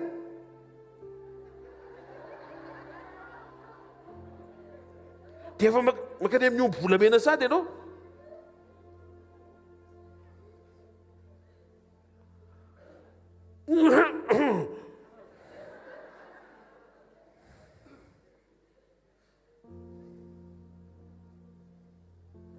Tokana no membonahitra eo amin'ny fiainanao. Ary tsisy afaka hangalatra an'izany. Jesosy avy any Nazareta rery no membonahitra eo amin'ny fiainanao. Mety hiteny ianao, pasteur, mbola tsy mivavaka fa misy lalana isokatra eo ny amin'ny janvier. Ndao ary. Andao ary. Hifankahitentsika ho aiza izay lalan'izay dia hiverinetana hiteny Andriamanitra tsisy ka iny. Ny avy amin'i Jesosy ihany tsara antoka reto. Satria ny avy amin'i Jesosy ihany ny afaka iarahanao amin'i Jesosy. Ianao tsy afaka hiteny hoe tompo, ty lalana ity tsy nisokafanao fa raha mba mety indao mba hiaraka amiko. Raha za Jesosy tsy hiaraka aminao an'izany. Zavatra tsy nisokafako ny terenao iarahako aminao. Isokatra io re, io e, désert ho no asiany lalana. Désert ho asiany lalana. Zany désert zany, vao miditra désert ianao, tsy tonga naiza naiza. Raso aloha. Matoa ianao zay tafiditra désert, dia ny olona to dia mioraka, very iny. Satria tsy ho tonga naiza naiza ianao rehefa tafiditra, tsisy ininonao, tsisy marquage au sol, tsisy panneau, tsisy hamantaranao hoe andeha ho aiza sy ho aiza, fa any dia very anaty tora-pasika any ianao. Fozy Andriamanitra hoe ao anatin'ny mahaveriny rehetra ho asiko lalana mba hahatonga anao isy départ dia isy arrivé. Le fiainanao ohatrany désert tsisy antom-pisiny iny a, manomboka ho asika antom-pisiny amin'izay, mifomarana ianao ho fantatra amin'izay hoe andeha ho aiza ianao. Zay ne le hoe anao lalana any amin'ny désert e. Amin'io 2024 io zany, isaky ny fomarana ianao dia ho fantatra amin'izay hoe andeha ho aiza amin'ny fiainanao io. Tsy mahay antehaka ao an'Andriamanitra. Orenao amin'izay hoe hoay ay ato ny ilan'Andriamanitra zao ny ilan'Andriamanitra toy izao ny tian'Andriamanitra hijoroako. Tsy dia tsara ianao raha mamaly ohatry ny Satana anontany Andriamanitra hoe avy taiza ianao? Avy teny tontolo teny. Ohatry ny olona dia hividy billet eo amin'ny compagnie aérienne anankiray dia hoe hoaiza ianao? Tsy haiko. Kina tongavana hoe vidy billet. Billet makaiza? Kefa tsy haiko ako. Tsara ianao mahafantatra any dia hoaiza. Zay mahatonga Jesosy ny teny hoe fantatra izy ny aviako sy izay alehako. Inona le passé mila ialana? Inona le lasa mila ialana? Le nahazatra antsika. Mety nahita antsika fahararahana, fa mety nahita antsika fahombiazana ihany koa fotsy Andriamanitra no zava-baovao satria tsy voatery iny foana dia iny ny delireo satria efa nahita. Tsy lalakita. Manekeo tarihan'ny fanamasina fa afaka hanokatra lalàn'Andriamanitra. Afaka hibitsika izy. Tsy lany filinana ny Andriamanitra ao. Inona le passé? Zao no nampianarina anay pastera. Nefa Andriamanitra tianao zava-baovao. Sao dia tsy mety zany fa mbola tsy nataonay. Nefa Andriamanitra no mitarika. Misy fotoana zao le hoe ndao tsika handia dia ianao tsy mety mandia. Mbola vao eo zany resako zany aza matsiaro ny lasa aleo tsy nandia hatramin'izay. Indro tonga zava-baovao ndao hidainsa hiterana an'Andriamanitra. Le izy anie pastera le mandia, manina anao le mandia. Baiboly dia miteza fa Baiboly dia miteny fa midera azy any mapokatapaka sy ny dia. Ka ho gaga ianao amin'ny vavahady lanitra le milahatra andeha hody anitsika menakavy. Tonga dia misy ambiance zary zany ao an-danitra le izy. Sokafana amin'ny vavahady tonga dia le tonga so gaga ianao. Efa ohatra zao naninona ry tsy nanao ohatra izany tany ambony tany. Ndao to dia anao an'izay dia mboleto. Tena marina zany. Za aloha tsy mahita ny fahitako ny lanitra fa samy manana ny fahitany azy. Ny fahitanao ny lanitra mety tonga dia vao miditra tonga dia tsisy mahazo meme zany. Vao manao hoe tao fanatrehan'Andriamanitra tsy mahazo hoe mite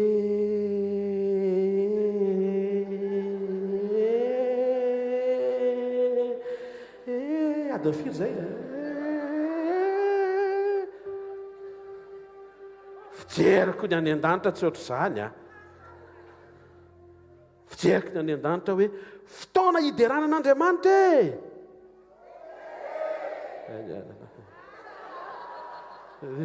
aleo miomana ho any an-danitra zany sika efa loatra zany fiorako zany ohatra fotoana hiderana an'Andriamanitra dia ho taitaitra le tsy miorakoraka rehetra fa inona izany.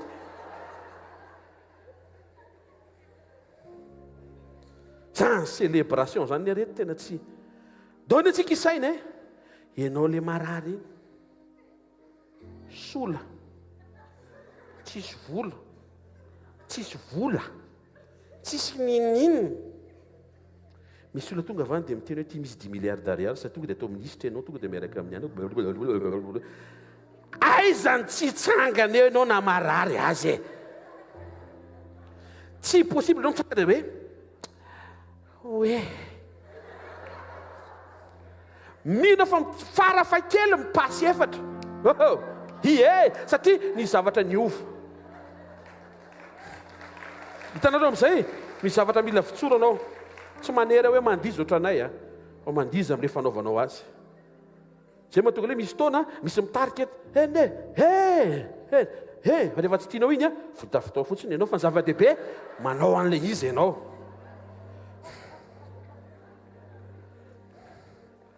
Zay ny maharatsy ny saim-panandevozana namatotra ny zanak'Israely mivoaka avy tany Egypta. Lasa tsy nintsony ireo vahoakan'Israely ireo hoe misy zavatra tsara lavitra ao ambadiky ny fandrosoana ho amin'ny rapitso. Rehefa avy nandao ny omaly izy ireo. Numéri 11:5-6 naran'i Jesosy. Tsaroana ny azan-drano izay nohaninay. Maimaimpona tany Egypta mba amin'ny voatango sy tongolo samihafa karazany. Zao dia maina ny ainay tsy misy nininina retimasina fa tsy mana ihany. sakafo ny edikevitra fa tsy le resaka fiainam-parafana ny saoran'Andriamanitra. Aleo zareo no venan'ny Egypta andevo mihinana tongolo sy voatango, toy izay miaritra kely amboarany amin'ny désert, dia ho tonga ny tany Kanana mihinana 7 fruits d'Israël, tondra dronosy tantely, manana trano manokana en dur, ary manana business manokana isa-tokantrano. Tsy misokatra ny vision mahatonga n'le te hiverina any amin'ny passé. Miangavy ianao tsy misy zavatra tsara ho anao ntsony any amin'ny lasanao. Zay mahatonga na misy sary momba ny lasanao koa tokony efa fafana amin'izay. Sy mihaino ve? Fa tsy hoe adinoko ny lasako ray manontolo. Dia avy enao mijery telefona. Io mbola dolo ny lasanao, mbola dolo izy ireo dolo. Ndre za matsiaro ny lasa. Efa atenena fa za mbola ampidirinao ihany le izy fafao. Kefa miteny izy adinoko fafao. Misy zavatra tsara rapitso. Tena kaikinao misy zavatra tsara rapitso e. Romanina 8:15 tsy nandray fanam-pandevozana ao mitahotra indray nareo fa nandray fananjanaka natsangana izay antsointsika hoe abaray ao. Ny saim-panandevozana dia mamatotra ao ambadiky ny tahotra. Tahotra mahatonga le olona tsy afaka any amin'ny passé. Nampitahorin'le passé izy dia lasa matahotra ny futur dia matahotra ny présent dia matahotra foana izy zany. Izay tahotra nefa tian'Andriamanitra Jesosy dia Jesosy dia niteny foana hoe aza matahotra. Ary anisany nahatongavan'i Jesosy dia hanafaka anao amin'ny tahotra fahafatesana.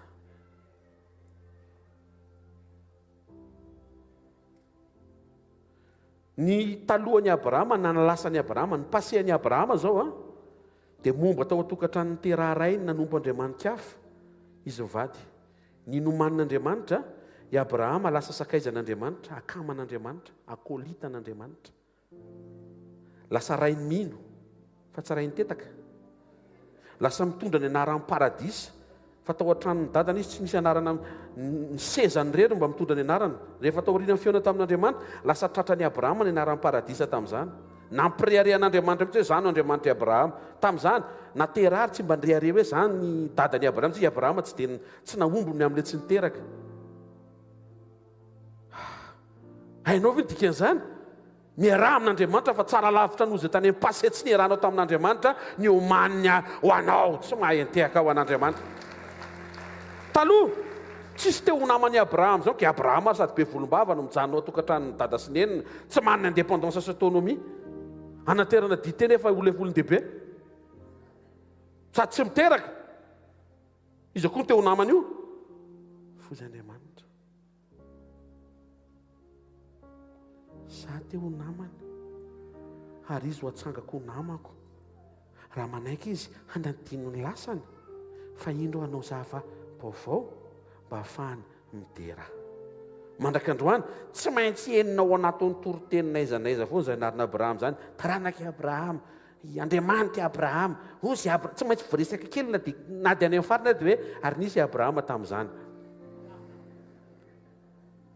Tenena kaikinao, niova sa tsy niova zany hoe? Dia ataontsika isainany e. Raha tonga Andriamanitra ny teny hoe mialahy amin'ilay mahazatra anao. Toy izy hoe tiana efa nahazatra kinona koa ny anatraka andamana mivoaka ato. Aleo atao mitera aty any. Nefa ny anaran'ny tera le dadany tsy ampy. Zay natonga azy tsy nentiny tera ka. Bloqué teo amin'ilay anarana zany le antom-pisiny. Dia nisisika Abrahama. Zao foana ny teneny tamin'ny Sara, zao akia. Ho avy ny fotoana hiterantsika. Tsy fitem-paritra zany fa tapaka le ka. Toy Andriamanitra tsy maintsy mialao nareo fa hanao programa dia tena hiteraka tokoa nareo. Ary isy taranaka be dia be ohatry ny kintana tsy voaisa avy aminareo. Ary avy aminareo ny hipoirany zanako atonga ny programa mpamonjeny hitahina ny génération rehetra ny fanesy sy izay ho avy. Programa ny saintsainao hatreto tsy azo ampitahina ny programa opon'Andriamanitra ho anao. Avela ho any ny passé anao. Ndaontsika androso any amin'izay ilan'Andriamanitra anao fa ny tsara ho anao. Sady misy zava-baovao, misy zavatra tsara lavitra. Any no mampety atsika satria ao amin'ny Kristy zany rehetra zany. Manaitra Andriamanitra aza tavela eo ianao. Misy zavatra tsara lavitra ao. Amen. Ao amin'ny fandraisana, hozy Jesosy, aza matsiaro ny lasa. Fa zao no ataovy ho fahatsiarovana izy no asany atsarovana fa tsy lasanao. Anao zava-baovao point faharoa avereny hoe anao zava-baovao Andriamanitra hoe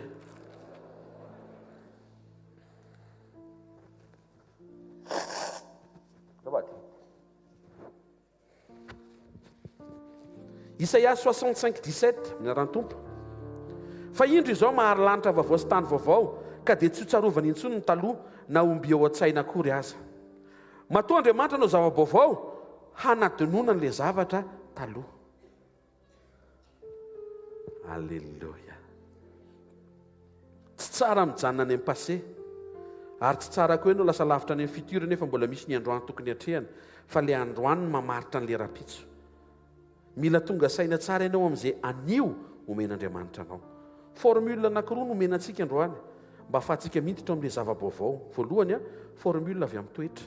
Jeremia 12:4 dia miteny amin'ny anaran'i Jesosy, mandra-pahoviana no isaona ny tany, mandra-pahoviana no alazon'ny ahatra any amin'ny saha rehetra, fa mahatonga n'ilay tany misaona sy mahatonga n'ilay ahatra malazo noho ny faratsian'ny ponina dia lany ringana ny biby sy ny vorona. Misy ifandraisany amin'ilay ponina le toerana. Salamy 107, 34, 35, 36 anaran'i Jesosy, ny tany mahavokatra ho tany tsira noho ny faratsian'ny ponina ao. Raha vao ratsy ny ponina dia miratsy ny tanàna.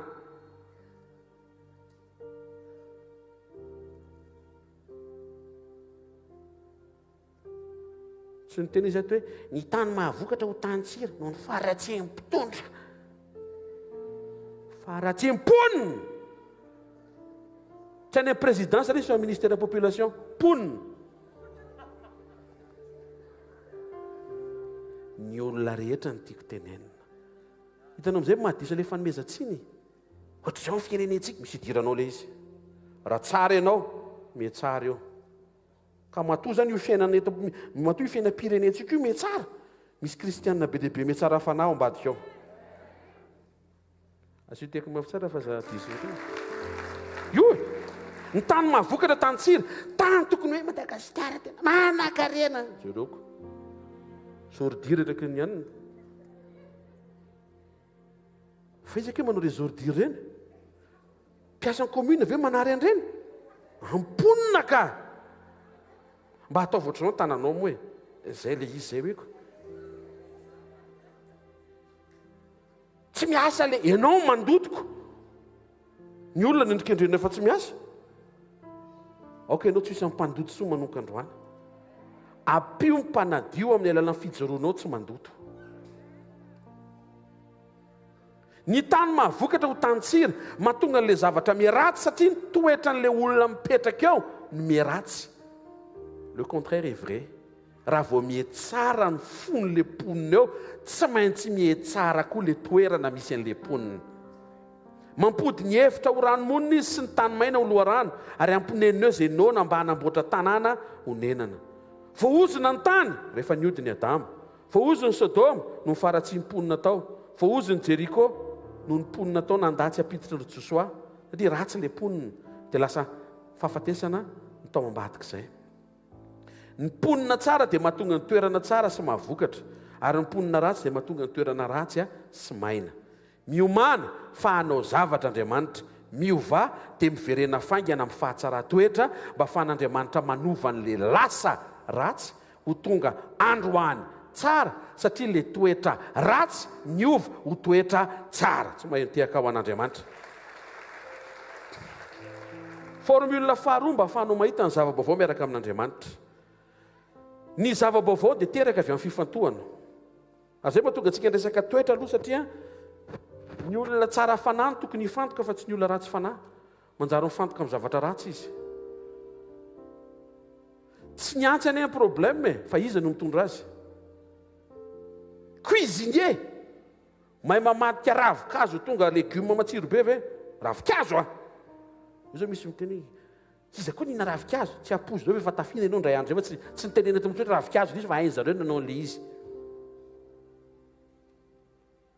Raha cuisinier mahay no mandray antsy, sakafo tsara tarehy ny vokatra eo, fa raha mpanendaka.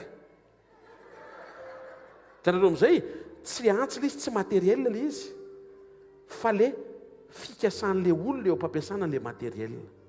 Zay no mahatonga ny hoe mila miova aloha le olona te zay fitaovana eny am-pelatany avy eo tsy problema fa afaky no ampiasainy avokoa atateraka an'le fahatsarana ao anatiny. Ny cuisinier mifantoka zao dia mamorona sakafo vaovao. Ho an'izay mpanao traiteur manatrika eto aza iny foana nomena isa-taona fa mba asy zava-baovao zany manomboka izao. Zany natao mifantoka. Ny pira mifantoka. Ny atao amintsika zany efa mifantoka fa dia mamoaka clip foana isaka mamoaka foana tsy lahitra mihitsy satria mifantoka. Hitanareo amin'izay mahatonga le hoe tsy azo ampidirana hira hafa mihitsy atao am-piangonana tsy mifantoka. Iny foana amin'ny heriny indray ny andininy faharoa amin'ny heriny andininy fahatelo marina mafy na le olona ary miala avy eo zany foana nataonao aoko. Baiboly dia miteny fa mira firam-baovao izy izy ka. Kina zany iny firam-baovao iny inon'iny zany? Azamanao zany pasitra firam-baovao any an-danitra zany. Ety atantakiny any an-danitra. Misy tsy mifantoka fotsiny eo dia tsy mivoaka ny hira vaovao. Jesosy zao mifantoka dia tondra zava-baovao izy. Tonga vany izy. Didy vaovao meko anareo fankatiava. Ty raha ty fanekena vaovao.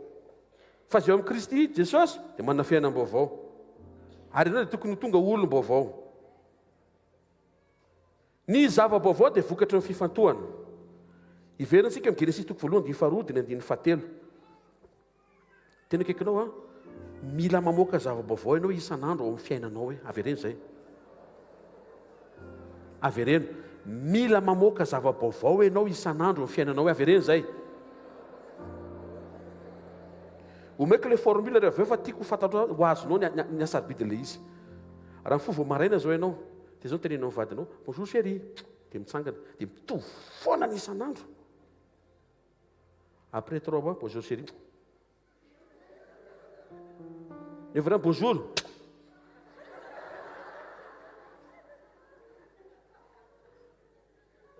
Satria iny foana ny dilirinao io. Ho vao kely rehefa maraina miova indray. Bonjour. Zika dia efa miova e. Tsy le olona roa nanovaina. Miala amin'ny anaran'i Jesosy. Le fomba fiatrehanao ny fiainanao.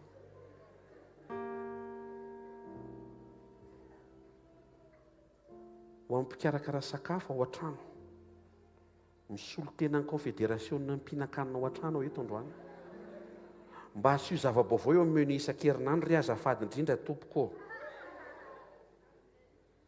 Zay rehetra miaraka amiko an'ilay confédération eky izy tiaka mafitsara ho an'ny tompo ato ry zareo kay. Fa ambandona antsika isaina e. Voatavo maraina. Voatavo atao andramana e. Voatavo hariva. Voatavo raha-tsy maraina. Nefa rano io miady ianao teo voatavo any nefa rano io any tiako eviteny e. Satria zay foana lasa tsy fantohanao le fiainatokantrano ka izy ne pasteur tsy ny tena lafa ny fiainany. Ajanony le voatavo dia atao vovo indray zay fotsiny le izy soloy fotsiny. Mila ifantohana le izy. Sy programma kely ao an-trano. Surprise kely. Efa masaka ny sakafo tsy misakafo atao trantsika androany. Fa hoana mifady alina nga manao resto. Tena mitsotranao marina fa ilainy zany. Fa tsy rehefa atao amin'ny Kristy Jesosy dia zaza terena ho hitondra anao any amin'ny restaurant fa Kristy banjinina. Jorona eto misolo tena ny confédération ny olona tsy mety hoentina any amin'ny restaurant hoeto zay.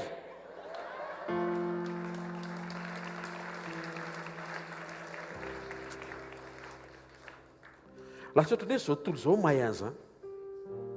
Nefa ao amin'Andriamanitra ny tena sorsa tsara ny zava-baovao hitondra famelombelomana sy rivotra fa miaina ho azy ny tokantranonao sy ny ao ampiasanao sy ny atao amin'ny asa fanompona rehefa misy zava-baovao. Dia antsika isaina e le nitoriko teto tamin'ny farany any nitoriko eto androany dia tereko ianao. Maso ny teny averina fa tsy maintsy averiko ty e. tongava rapitsoria fa le androany ihany triko rapitso fa mbola misy tsy naheno mantsy na ianao ary tonga dia ohatrany tsy afaka azonareo amin'izay ve tena kaikinao mila mifantoka hoe naran' jesosy genesis 1-2-3 ary ny tany tsy nisy endrika sady foana aizina ny tambony lalina ary ny fanahin'Andriamanitra nanomba tambony rano ary Andriamanitra nanao hoe misy mazava dia nisy mazava ty le formule tsy haiko raha afaka le fandrasefika kely ery ambony ery ty formule ty vetivety zay ho teneniko zao fa mbola tsy nomeko anazy meloa fa mijerijery anahy izy fifantohana égale atsy apivetety izy fifantohana égale tanjona plus zava-baovao isan'andro averiko sady manoratra an'izy andra sefo fifantohana égale tanjona plus zava-baovao isan'andro matoa zany tsisy zava-baovao isan'andro eo fiainanao tsy mifantoka zay fotsiny ty ozy ianao inona ny diran'izany amin'ny fanjakan'Andriamanitra fa zay ho amin'ny fanjakan'Andriamanitra dia tsy tokony fa zay mierika dia tsy mendrika ho amin'ny fanjakan'Andriamanitra isan'andro zany tokony asehoanao amin'Andriamanitra fifantoana zay mahatonga anao isa-maraina tsy verset biblika anankiray fo retraka be foana ny vakianao boky enina-mbenipolo afaka mandritry ny enina-mbenipolo volana ianao zany afaka mahita boky ray samy hafa iny foana Jehova ampiandry ahy tonga indray andrapitsy Andriamanitra ny zava-baovao ianao Jehova ampiandry ahy izy koa ny afaka ho zavatra hafa izy koa mpanjaka nefa tsy hoe mpiandry anao foana tsy hoe mpiandry anao ihany mantsy azafady mpanjaka koa izy avaty eo koa famonjenanao izy fiarovana ho anao vaty lampy te lampy fe de tevoatevoate iny e troisième journée Jehova mpiandry ahy manekeo ho tarihan'ny fanamasina fa afaka hibitsika aminao Andriamanitra amin'ny zavatra be deaibe misy arenao fifantohana égale tanjona plus zava-baovao isan'andro taiz'Andriamanitra no mifantoka ary teto ambony tany ny fanahin'Andriamanitra nanomba tambony rano avy hatrany dia teto ambony tany ho amboarina ny attention an'Andriamanitra rehetra tsy tany an-danitra izy ny hoe hitaka izy anaovana ny tany fa nidina izy nijery hoe inona le tsy mety ho amboarina ho tonga tsara zay no mahatonga antsika ankizy rehefa manao examen tsy hoe latsinainy maraina ny examen dia latsinainy maraina vao hoe inona moa ny révision tsy mifantoko zany mila efa lasany meloa ianao zany hoe ny sainao zany a efa misaina an'le matière ho atao examen efa misaina any amin'ny zavatra ho ataonao efa lasany meloa ianao ohatra ny fanamasina eto ny fanamasina efa teto ambony tany melohany nisy ny zavatra rehetra efa nanao visite terrain meloa ny fanamasina ny saina an'izay ho atao tena kaikinao zany le fifantohana hoe misaina an'izay ho atao ny attention an'Andriamanitra rehetra feno dia efa teto ambony tany inona le tanjony Isaia 45:18 aminaran'ny tompo zao no lazain'i Jehova zay nahary lanitra izy no Andriamanitra sady namorona ny tany sy nahavita azy Andriamanitra ny nandamina ny tany tsy ho tany tsy misy tsy namoronany azy fa tany nataony honenana ny objectif zany tsy hoe tany tsisy endrika fa tany asiana voary moninao isy ilana azy isy fiainana rehefa mametraka tanjona dia ataovy tanjona misy fiainana tanjona misy ilana azy indray matsika mametraka tanjona tsisy ilana azy dia tratra le tanjona fa tsisy ilana azy fotsiny azonareo amin'izay ve le izy dia lany ny fotoananao sy ny resorsa sy ny herinao nefa le zavatra voaka fa tsisy mila akory ohatra hoe za paster namorona zavatra ny fononiko dia vomanga hoanina amin'ny taina koa hoan'reo koa za fa mba marina mafy a namorona zava-baovao ianao mihaino ve tsika mbola tsy nanandrana koa fa fahafantarako azy tsy azo hoaniny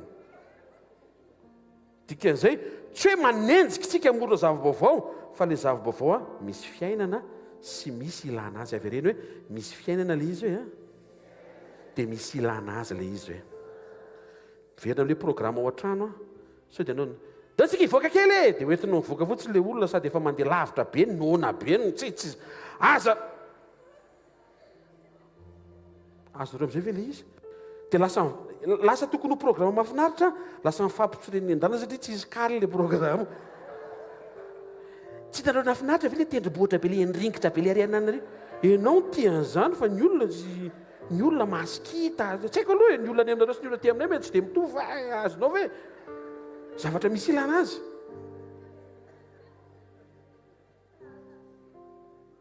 raha mpisafidiana zao ny zanako hoe andao tsika ilalao any amin'ny biblioteka ianao reo faly amin'izany ny ankizy any amin'ny parka mazava ve zany mahita fi zavatra iova mitokantrano tsirary avy zay manatrika eto aloha misy zavatra mio aoka tsy ifampiandry aiza le nitenen'ny pastera atao tsy ataonao enao manao l'izy aloha fa tsy ny olona nandradrasanao halleloia ny objectif mba ho azonenana le tany lasa velona inona le zava-baovao isan'andro tondro maso fa vakio ny genesis toko voalohany andro voalohany misy mazava andro faharoa abakabaka manasaraka ny rano ambany sy ny rano ambony andro fahatelo misy tany sy zava-boary poda daholo ny tulipe zay rery hoe narina voninkazo haiko ndra zao aloha tulipe rose oviva anatina rano fa misy mba pio ary ahy orchidée manguier papaye alléluia voatany amin'le fleur dia tsy nahitsika fa vo le fruit tonga dia be dia be andro faefatra ozy Andriamanitra misy masoandro misy volana ary misy kitana be dia be andro fahadimy azandrano foka avany amin'izay le trondro frity be tonga dia le manao an'izao amin'olo hoe hoano ary niaraka tamin'izay nanidina nikopaka teo koa le vorontsiloza le amin'ny farany taony tsy haiko azo nareo ka matiky tenenina isan'andro ny zava satria mifantoka ny Andriamanitra ao andro fahenina zareo fa tsy zavatra nitovy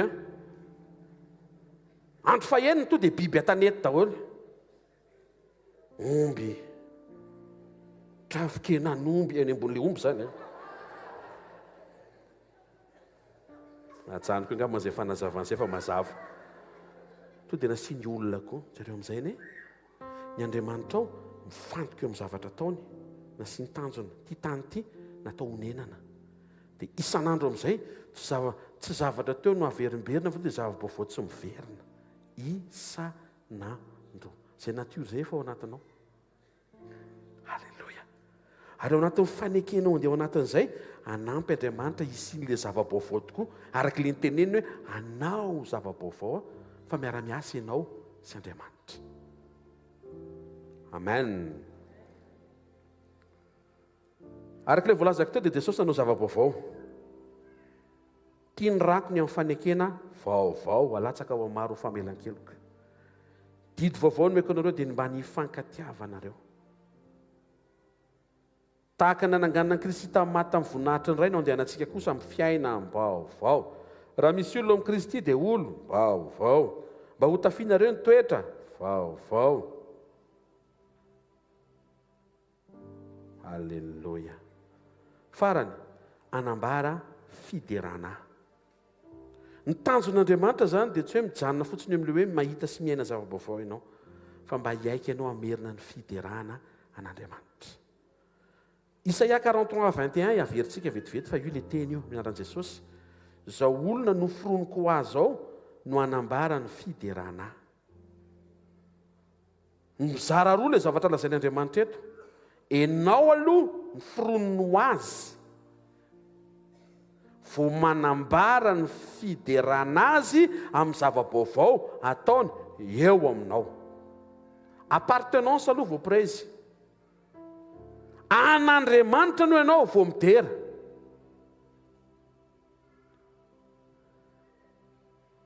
Enao le midera aloha anazy. Enao le misitraka an'ilay zava-baovao anazy. Marina koa fa le zava-baovao koa moa anazy ihany fomba asianisitrahanao. Fa enao miverina avy eo mahatsiaro hoe Andriamanitra anao tonga mitondra ny fiderako eto anatrehanao. Salamy 115:16 aminaran'i Jesosy. Ny lanitra ho an'i Jehovah, fa ny tany nomeno an'ny zanak'olombelona. Namorona ny tany Andriamanitra ho an'ny olona, fa namorona ny olona Andriamanitra ho azy. Sitehaka mafitsapa an'Andriamanitra. Misy fotoana alaim-panatsika amin'ny teny hoe ny foron'Andriamanitra ny tany ho an'ny olona, ary ny foron'Andriamanitra ny olona ho an'ny tany. Trany filozofika be ilay izy ane. Fa ozy Andriamanitra hoe ianao tsy ho an'ny tany ka ianao ho anahy ianao. Namorona ny tany Andriamanitra ho an'ny olona, fa namorona ny olona Andriamanitra ho azy. Namorona ny masoandro sy ny volana ary ny kintan'Andriamanitra ho an'ny tany. Ninona no voate hitranga eo amin'ny fiainao atoato efa ny tena izy mahatsiaro ilay asa fa anao zava-baovao dia aza adino fa an'Andriamanitra foana ianao. Ny zavatra taloha ve hatramin'izay nitranga teo amin'ny fiainanao avereno hoe an'Andriamanitra hoe. Misy zavatra tsy mety miova mihitsy eo amin'ny fiainanao avereno an'Andriamanitra foana hoe. Ary indrindra izy zava-baovao amin'ny taonao avy io. Me mazava ve ilay zavatra andrasan'Andriamanitra aloha e? Fa tsy hoe tamin'ny fotoana ny fahoriana dia an'Andriamanitra ianao, dia amin'ny fotoana ny fahatafitana dia tsy anazy tsony ianao. Anazy foana ianao. Avereno an'Andriamanitra foana hoe. Ary eto miandry zavatra Andriamanitra rehefa anazy ianao, mba hiderazy ianao azy anazy. Dika izay raha miteny zany hoe anao dia maina Andriamanitra hoe dia anao inona andrasan'Andriamanitra? Fiderana. Luc 20:21 aminaran'i Jesosy. Ary tamin'izany olo izany dia ravoravo tamin'ny fanamasiny Jesosy nanao hoe deranao araiky eo tompo lanitra sy ny tany. Fa efa nafeninao tamin'ny endry sy ny manan-tsaina izany ka nasianao tamin'ny zaza madinika. Eny raiko fa izany nasitraka ao. Fa inona ny révélation nahatonga an'i Jesosy niderany ray ny teto eo amin'ny 9:20 eo ambony kely eo. Aza mifaly nareo satria manaiky anareo fanahy, fa mifaly satria voasoratra ny an-danitra ny anaranareo.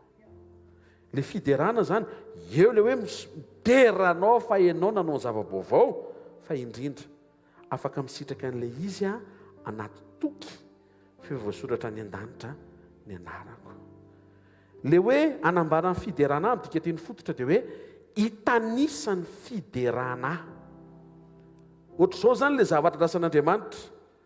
Nanao an'izao ianao Andriamanitra. Navita an'izao ianao Andriamanitra. Raha tsy ianao teo tsy nahita an'ity Andriamanitra. Enao rery nanao an'iny Andriamanitra. Zay le hoe mitanisan'ny fiderana azy ianao.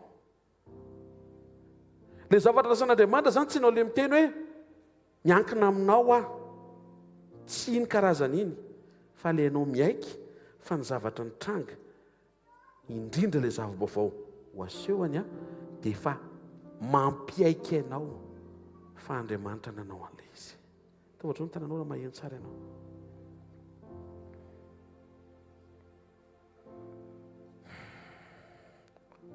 Ny lasa asain'Andriamanitra adinoana dia izy ny Salamo 104:15 anaran'i Jesosy.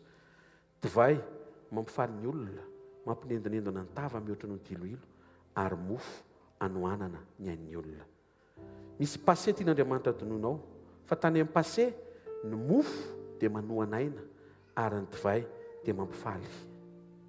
Ozy Jesosy eo amin'ny Jaona 6:49 nrazanareo ny inona ny manan-tany ny efitra fa maty any. Inona ny zava-baovao? Jaona 6:55 nofoko ny tena fihinana ary ny rako ny tena fisotro. Tafiditra amin'ny fandraisantsika. Inona le taloha ny fiheveranao fa sakafo ny régime. Hozy Andriamanitra hoe reny azo hohanina. fa tia le zava-baovao tia ny tena fihinana ary aorianan'izay tokony nisy fiderana taizany nisy fiderana taoriana ny fandraisana ho an'izay tia hitan'izay dia mba manangatanina kely raha tsy zany to dia akatona ny ordinateur dia mihinana antsika dia tsy fantatra ohatrony hoe taizany nisy an'izay levez la main pour voir falobe reto fa nahita n'le izy ary jesosy vita fandraisana nanao fiderana Marque 14 26 vao vita ataovy aloha kely ny 26 vetivety ary aloha kely loatra dia vakitsika miaraka mihitsy aloha kely ny 26 ataontsika hoe aloha kely nio koa zafady io zao efa le mamarana ny fandraisana izy 24 naran'i jesosy ary io jesosy tamin'ny mpianany ity ny rako amin'ny fanekena izay latsaka monjany maro 25 azaiko aminareo marina tokoa tsy sotro jus de raisin ntsony any an-danitra misy jus de raisin any an-danitra sola jesosy sarery ny excité amin'izany ery zany rehefa tonga any ianao zany dia tsy misotro ianao zany fa sarery no misotro any alleloia ary mino fa misy akoatra ny jus de raisin any matoa misy ny jus de raisin fa tsy hoe tonga ao ianao dia hoe tsy akoatra ny jus de raisin ka tsy mahazo mangataka aty fa ty an-danitra ianao zao zay misy any toko sotronao boboy jus de raisin io mihina fa tsy zany any an-danitra ka any an-danitra toeran'ny fahafenoana fahavokarana vao mity fotsiny hoe misy jus d'arc-en-ciel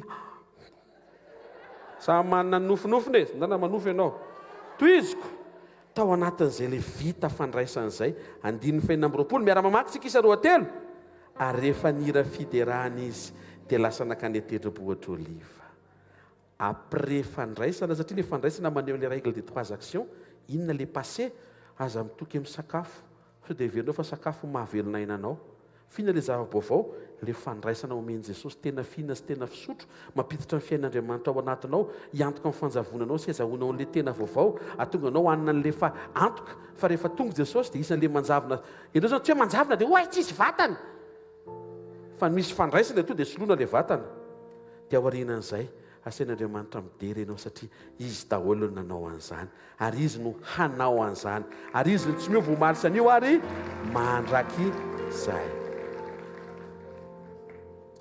misy vonina ve anadino lasany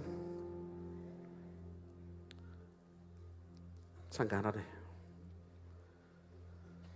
misy vonina ve ahita ny zava-baovao omanin' Jehovah ho azy man'Andriamanitra ho azy sotrabetsaka mamaly rehefa nytaniana misy vonina ve hiatrika an'Andriamanitra manomana zava-baovao misy vonina ve anome fiderana an'Andriamanitra rehefa ho asehon'Andriamanitra le zava-baovao atao pastera ataontsika Andriamanitra lasesy pastera atao manasa ndio anjoda avy dia miaraka amin'ny fandraisanareo miakara aty dia ho ataontsika izay ho fisaorantsika an'Andriamanitra fa Andriamanitra tsy miova izy Andriamanitra mahagaga izy Andriamanitra izy misaotra amin'aran'i Jesosy miandry anay ianao amina fanapa-kevitra tsara atonga anay hiala eo amin'ny passé hiatrika anao anao zava-baovao ary ho vonina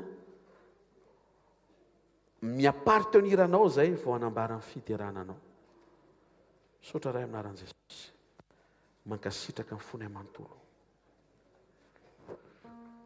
misaotra fa misy olona eto tavelany amin'ny paseany izy na dia eto ara amin'ny vatany misaotra fa nisy vavolombelona nasaina nijoroa le ranabavy teo mafy le nylalovany ary tsy ny saina sy ny eritreritra intsony izy izy fanantenana fa tao anaty vavaka dia niseho sy ny asa ny fanatrehanao namery ny indray ny fanantenana ho an'izay disy sy very fanantenana androany Jesosy fampivavaka izay raha misy eto olona reraka kivy ketraka very hevitra very fanantenana diso fanantenana aoko fotoam-pananganana azy androany fa manomana zavatra tsara ianao any amin'ny hoavinay manomana zavatra vaovao ianao any amin'ny ampitso tsy hitanay fa efa ambaranao mankasitraka ray amin'ny anaran'i Jesosy Kristy avy Nazareta amen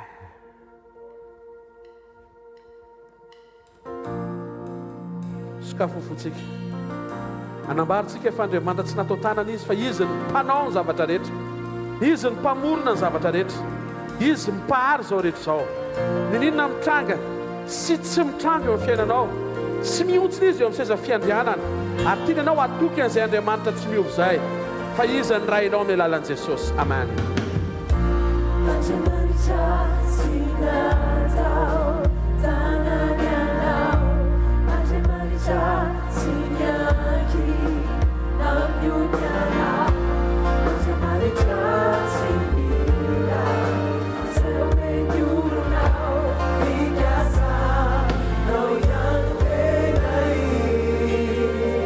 Andriamanitra tsy natao tanana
ray tsara indrindra mianaran' jesosy a miante fa le natao fona ny teninao ianao mahalala tokoa fa maro ny zavatra trianay ty amin'izao tontolo izao raha amarana ny taona dia faly izay amarana ny taona miaraka amin'ny fanatrianao ary hanomboka ny taona vaovao indray mbola miaraka amin'ny fanatrianao miverina izay androany satria misy taona tompo tafajana any amin'ny lasanay izay indraindray toy ny miezaka dia tafaverina indray indraindray efa mihevitra izay fa efa nidepassenay zany nefa ohatrany misy taona mbola misambotra anay indray reny fotoana ireny le entina eto anatrianao tsy te ho isan'izay voafatotra any amin'ny lasa intsony izay ka famindraponao tena hanenika sy hamenao izao toerana izao atratra nisam-batan'olona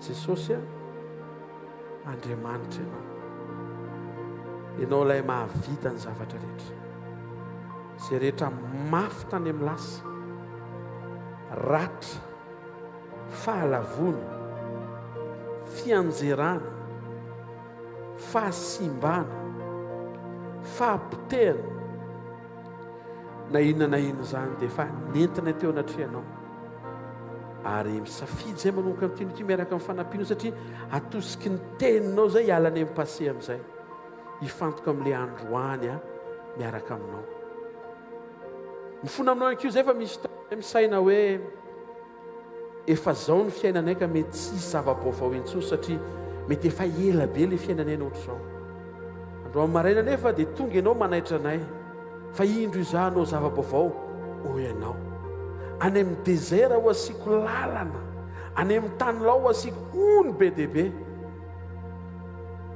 aoka ho zakan'izany teny zany mifony rehetra tonga eto tsy salasala fa zay rehetra hiarahana aminao orinany androany tompo surprise tsy ho takatry ny saina satria manaiky izay anatsara ny fiainanay sy ny toetra anay fa ny boky ny salamo dia manambara fa miova ho ratsy ny tany noho ny amin'ny faratsim-poniny fa afaka hivadika ho tsara ny tany noho ny fahatsaran'ny mponiny ndreto izay amin'ny etaeta tsara hatrany androso sy tombo fahatsaran-toetra sy fahatsaram-panahy miaraka aminao hibanjina anao fa ianao ny modely ny fahatsarana ao anay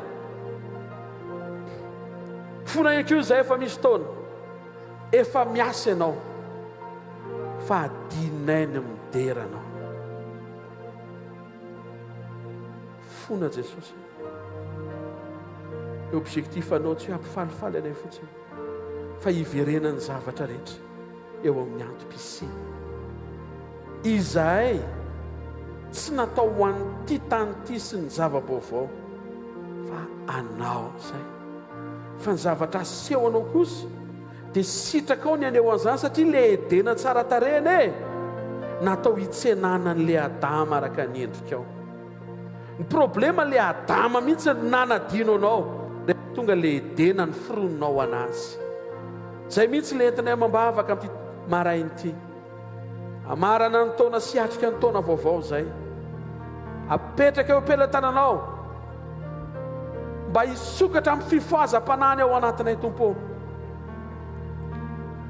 mba tsy hanadinonay anao amin'ny andro ny famonjena tsaroviny tsirary avy zay mety manana an'izay problème sy difficulté zay mba hisy fitombona ra-pahamatorona manomboka androany ho voninahitry ny anaranao ny anaran' jesosy amen raisin' jesosy ho mofo tao anatin'ny fiaraha-misakafo dia izao nyteneniny tamin'ny mpianatra rehetra zay nanatrika teo hoy ny tompo raisy hano zezy misy version anankiray zao nyteneniny hoe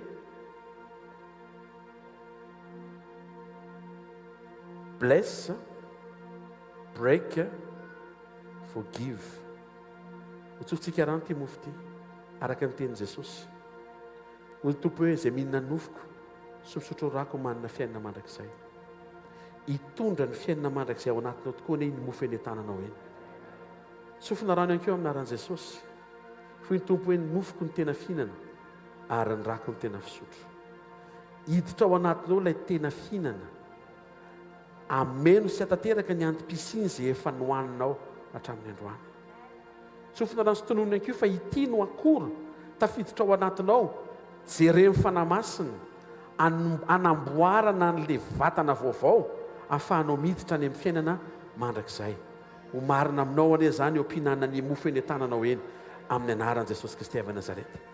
Rehefa nivakiana ny tenan'i Jesosy ka nikapohany dia nisy fanasitranana disponible ao antsika.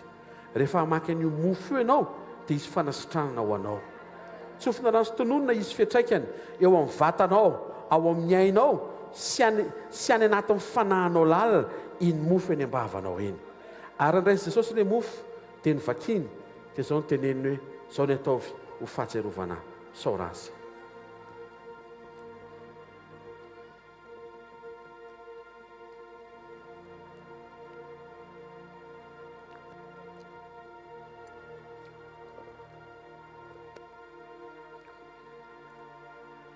Raisy Jesosy ny kapoaka nisy ranom-boaloboka dia izao no teneniny hoe tia ny rako izy izy. Tia rako ity malatsaka ho anareo ho famelan-keloko. Dia ao aorianan'izay manao programa vaovao be ho anareo fa manomboka eo tsy miaina eo ambany fanekena taloha intsony nareo fa tonga dia ampidiriko ao amin'ny fanekena vaovao. Dia misy version anankiray manambara hoe teo mpanandratana an'ilay ranom-boaloboka dia nisaotra izy. Sakafo fonao dia misaorana Jesosy ny amin'ny taona 2023. Saotra Jesosy 2023 iny niaraka taminao. Saotra ny amin'ny teny rehetra nomenao, ny nitaizanao sy ny namelanao ny eloko. Saotra ny amin'ny faharetanao miaraka amiko. Saotra ny amin'ny programa feno voninahitra nasehonao sy omaninao. Saotra ny amin'ny fitehirizanao. Saotra ny amin'ny fotoanandroany. Saotra ny amin'ny fandraisana. Saotra ny amin'ny fanoloranao ny ainao, ny tenanao, nanomezanao ny fanahinao. Saotra ny amin'izao farany taona izao. Saotra fa tratra soa ny farany izay menakavy reto. Mino ny fanantenana izay fa ho tratra soa ny fidirana amin'ny taona vaovao. Saotra ray amin'ny anaran'i Jesosy. Manonona amin'ny anaran'i Jesosy satria nisy andiam-pifonana nataontsika teo. Ny fontsika efa misy taontsika tavelany amin'ny passé. Ny fontsika efa misy taontsika tsy mino fa manao zava-baovao Andriamanitra. Ary ny fontsika misy manao zavatra Andriamanitra. Ny fontsika fa nisy taona manao zavatra Andriamanitra. Dinitsika ny nidera azy. Androany maraina no anononako amin'ny anaran'i Jesosy fa voavela ny eloko ao. Voavela ny eloko. Mandehana vaovao. Sao razy.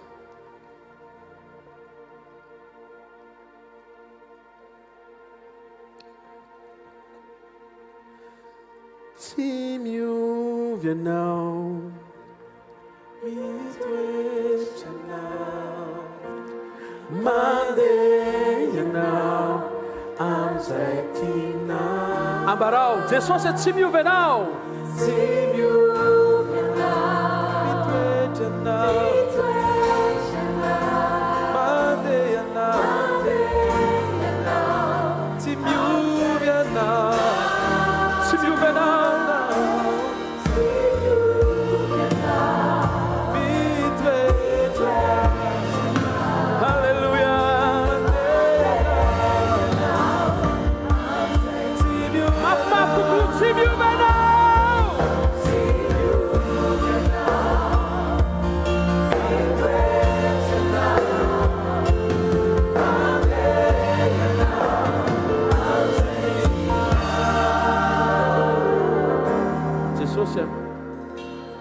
Tsy miovy ianao, tsy miova ny fiasanao, miasa eo amin'ny toetra mety foana ianao, tsy miova ny toetranao, tianay foana ianao fa tsy tianao ny fahotana ataonay. Misaotra fa tsy miova ianao, mpanao fahagagana hatramin'ny voalohany ianao, mpanao fahagagana ianao androany, mpanao fahagagana foana ianao. Tsy miova ianao, miaino anay foana ianao, iaino anay indray ianao amin'ny farantaona izao, ary mbola iaino anay ianao amin'ny taona ho avy eo. Tsy miova ianao, izay nataonao hatramin'izay azonao averina isan'andro eo amin'ny fiainanay.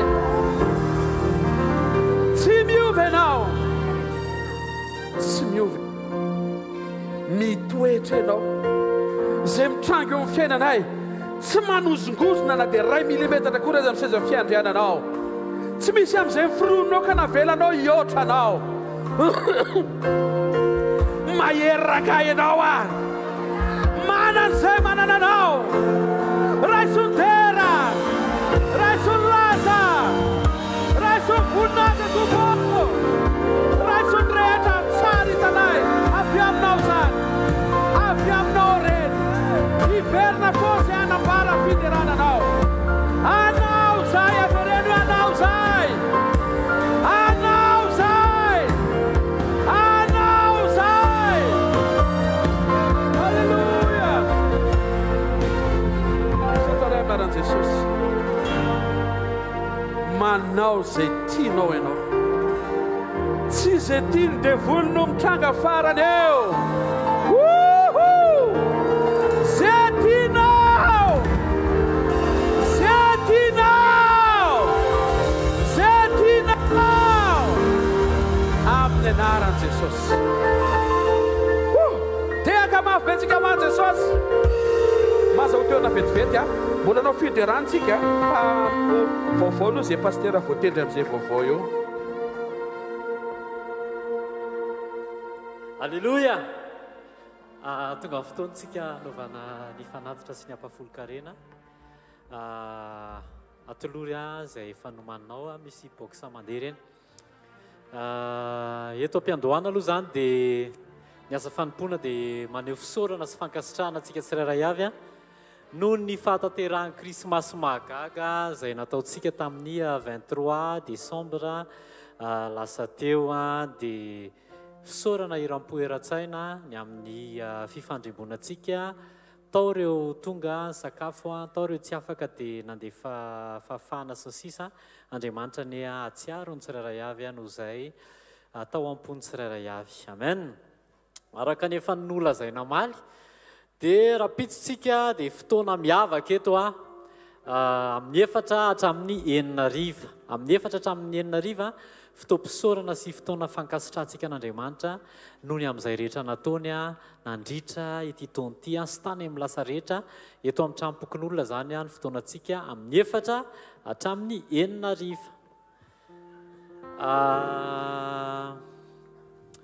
misy koa ny programa efa noman'ny radio izay nanomana playlist ry zareo mba hahafahantsika mijanona ao an-trano manomana ny fandraisana ny taona vaovao radio izay arahantsika ao amin'ny Maridrefy 90.8 MHz na FM 90.8 manomboka amin'ny 9 ora izy io rapitso dia misy playlist efa nomany zareo ao mba hahafahantsika tena hoe mianoka sy misitraka izany atao hoe fanatren'Andriamanitra tanteraka izany ary aza dinoina ihany koa fa misy ny direct izay afaka ho arahantsika ao amin'ny FM ao amin'ny page FB hvkl-mission events direct zay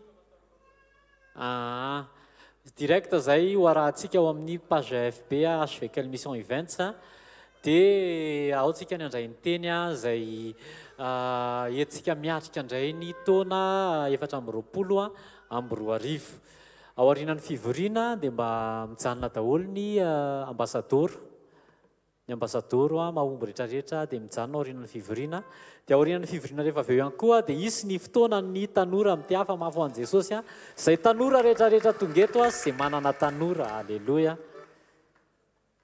ny sekolontsika amin'ny herinandro dia tsy miova latsinainy tsy misy fotoana latsinainy tsy misy fa talata sy larobia dia misy sekoly indray alleloia araka nylazay namaly ihany koa dia misy ny vavaka sy fivadikanina izay manomboka amin'ny 15 janvier ary maharitra 12 andro izy io horentsika miandalana eny ihany ny programa fa mila miomana ianao alleloia tsy hoe hoanina daholo akory izay tokony hoanina pendant an'ilay toujours ifadinanina fa mila mivavaka mila manomana fiainam-panahy mila miomana zany amboariny programa fa tena mahasoa antsika tsirairay avy io vavaka sy fifadikanina io izay hoentitsika mamakivaky ny taona indray ny vokatra izay azo ao anatin'io mariana fa io vavaka sy fifadikanina io dia tombony ho anao amen amen tena hitanao ny tsy mitovy ny miditra ao anatin'io sy ny tsy miditra tsy mitovy alleloia tsy mitovy manao régime sy ny tsy manao régime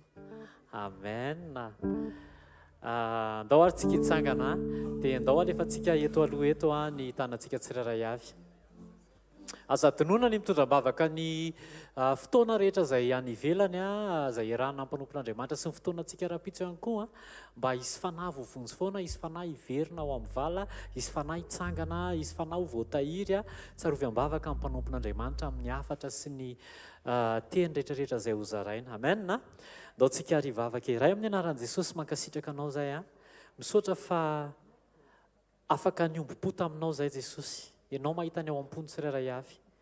Ianao mahita zay natolotry ny tsirairay avy, ny fanolorantena ny tsirairay avy. Mety vola, mety arena, mety toe-po. Tsarovy ny tsirairay avy. Ianao amaly ny tsirairay avy araka ny habeny ao am-pony. Tsofina rano zany indray amin'ny anaran'i Jesosy mba ho tonga fanan'olona voatahiry hatramin'ny farany Jesosy. Mankasitraka ray amin'ny anaran'i Jesosy amen. Andao tsika hitehaka mafy ho an'i Jesosy.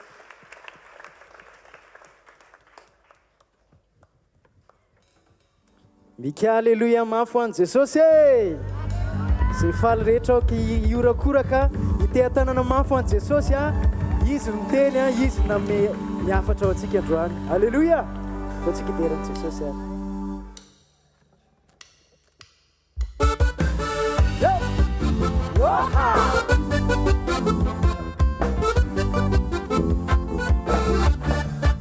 tsika rehetra re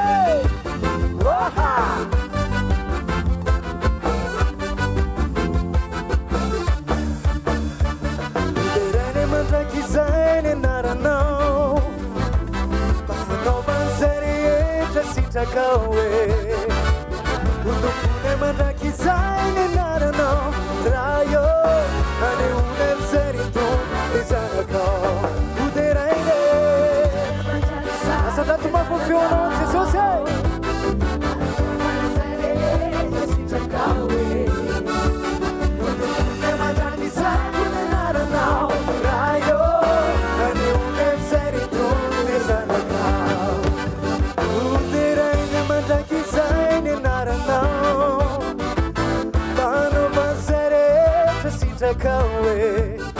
utukune matraki zaini nana no raina aneune seritu izana kawe uderaine deraine nana no zare jasita kawe utukune matraki zaini nana no rayo aneune seritu izana kawe vasita kawe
jesosy a alleloia atsika iaralazany zany hoe hosana fa izy ny tsara amen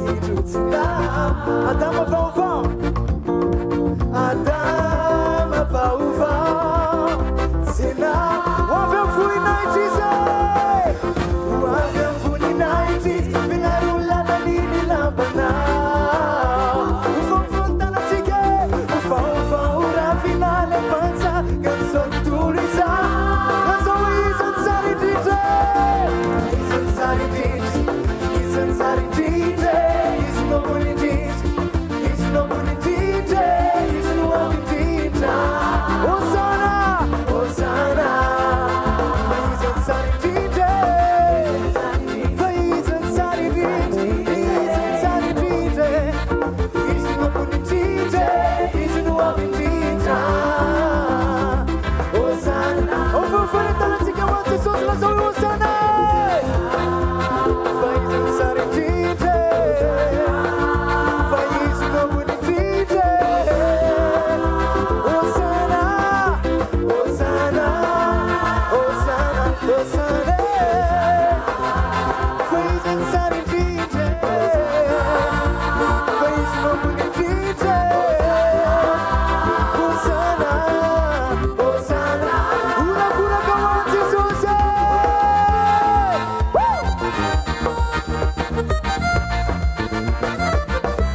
amintsika iaraky iterany jesosy antsika alleluia mifalia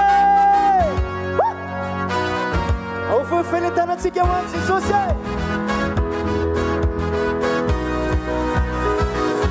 orakoraka ho any jesosy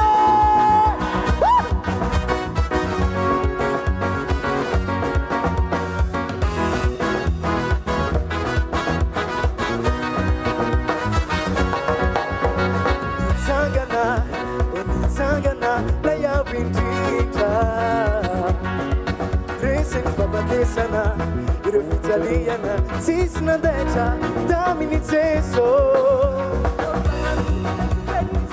tena ianitra mahasotsika famonjena afaka jesosy namonjatsika mifalie miravoe mamonjatsika aetsika tseo ny tananao adoladolao ny lohanao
misaotra ray aminaran'i jesosy misaotra betsaka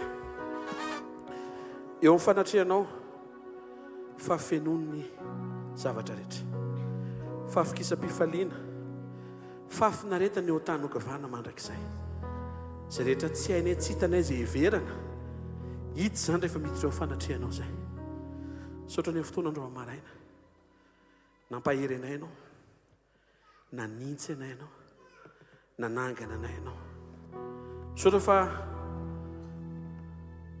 lehibe ny fitiavanao mihoatra noho izay mety ho takatry ny sainay misaotra betsaka ny amin'ny fotoana androany ny amin'ny latabatra ny fandraisana misaotra ny amin'ny fahafahananao ny fiankofana sy nanatitra ny fiderana nampiasanay fo sy nanokafanay fo amerina ny voninahitra fa mendrika ho anao zany ary tena mendrika ho anao mandrakizay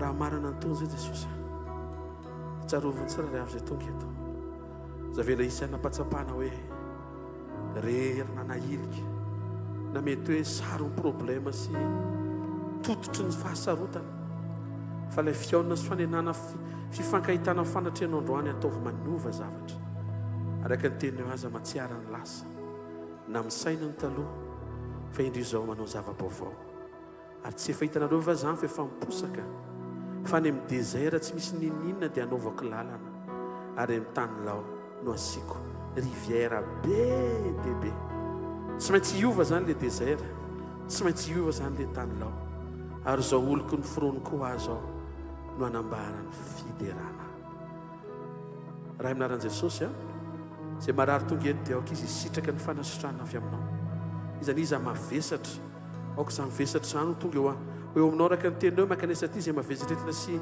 misasatra fa zany no mihazo fitsarana mino zay ray amin'ny anaran'i jesosy fa tsy misy na dia rezaka hoe hiala maina satria ny fanatrehanao ny fahafampo faratapony tsarovany zay mety mbola manan-javatra ohatrena rehefa avy eo na rapitso mety ao ny miatrika fahamainana tsy fisina fanenjehana lalana miara-miasa maso avokoa zany rehetra zany satria efa nyteny anao androany fa mila manapa-kevitra zay tsy hijerina atsiaro ny lasa fa hanao zava-baovao ianao eo fiainany zanaka tsiraray avy ao anatin'izany akio tompo dia isafidy zay tsy atsiaro ny maha olona talohanay fa hifantoko zay amin'le olom-baovao no vainao sy efa natiora vaovao tokony hiainanay misaotra fa ao anatin'ny fahatsara-panazy fahatsara-toetra no hiovan'ny tany ratsy ho tonga hiverina ho tonga tany tsara tsarovany tsiraray avy zay tonga eto inkeo afaka ampiatra amin'ny formule nomenao fa afaka mifantoka izy ametraka tanjona avy aminao dia afaka hanao zava-baovao isan'andro tahaka an'izay naseho anao amin'ny Genesis toko voalohany mba izava-baovao hitondra famelombelomana ny misy tokantrano any ampiasana atao anivon'ny asa fanompoana eo anivon'ny fianakaviana na aiza ny anaran'i Jesosy Kristy velona masina sy manan-kera avy Nazareta misaotra ray aminaran'i Jesosy amen alohan-tsodrano aloha to tsikitira anankiray ty pasterin-jiva to ianao no ilaiko travoaloka hatrany farany kouplet Alléluia. Tatsika ray araka anao zany ery zany aoka ny fotsika vonina tsara anatin'izany fotoana zany tatsika rehetra mihitsy niaraka tena tompo hoe ianao no ilaiko ianao tiako ameny fiainako dia entao amin'ny fanatrehanao mandrakariva aza vela mafony fiarahako aminao Andriamanitra aoka ny teny rehetra izay aleoko ny vavanao Andriamanitra ho teny mitondra amin'ny fahamamiana anatin'ny vavako fanangananao ahy isan'andro ka amin'izay rehetra tonononao Andriamanitra dia aoka fifaliana nandraisako an'izany Andriamanitra amin'ny anaranao Jesosy entoao anilanao toetreo mandraka izany toetreo mandraka izany teneny mitsy omeko anao ny fiainako Jesosy omeko anao ny fiainako andray anao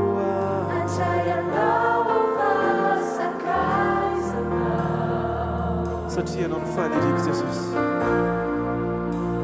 ianao no faniriako dia tokana tsy foko mandraka zany tokana tsy bafo tsy sy afaka ka ny toeranao tsy sy afaka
kiza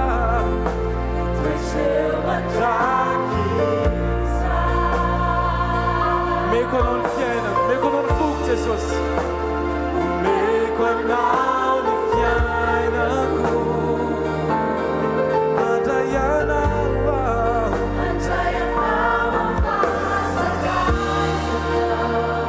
ianao no faly Jesosy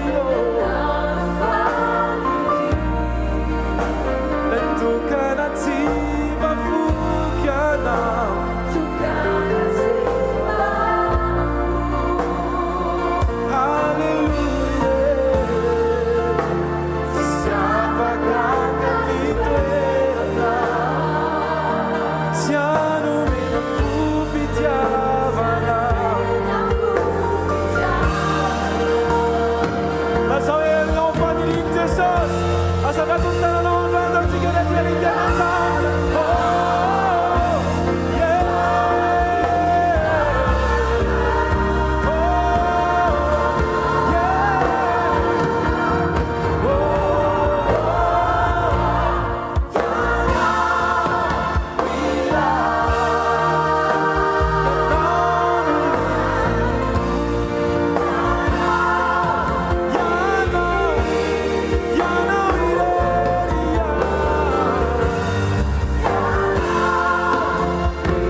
farantono zao dia fantaro fa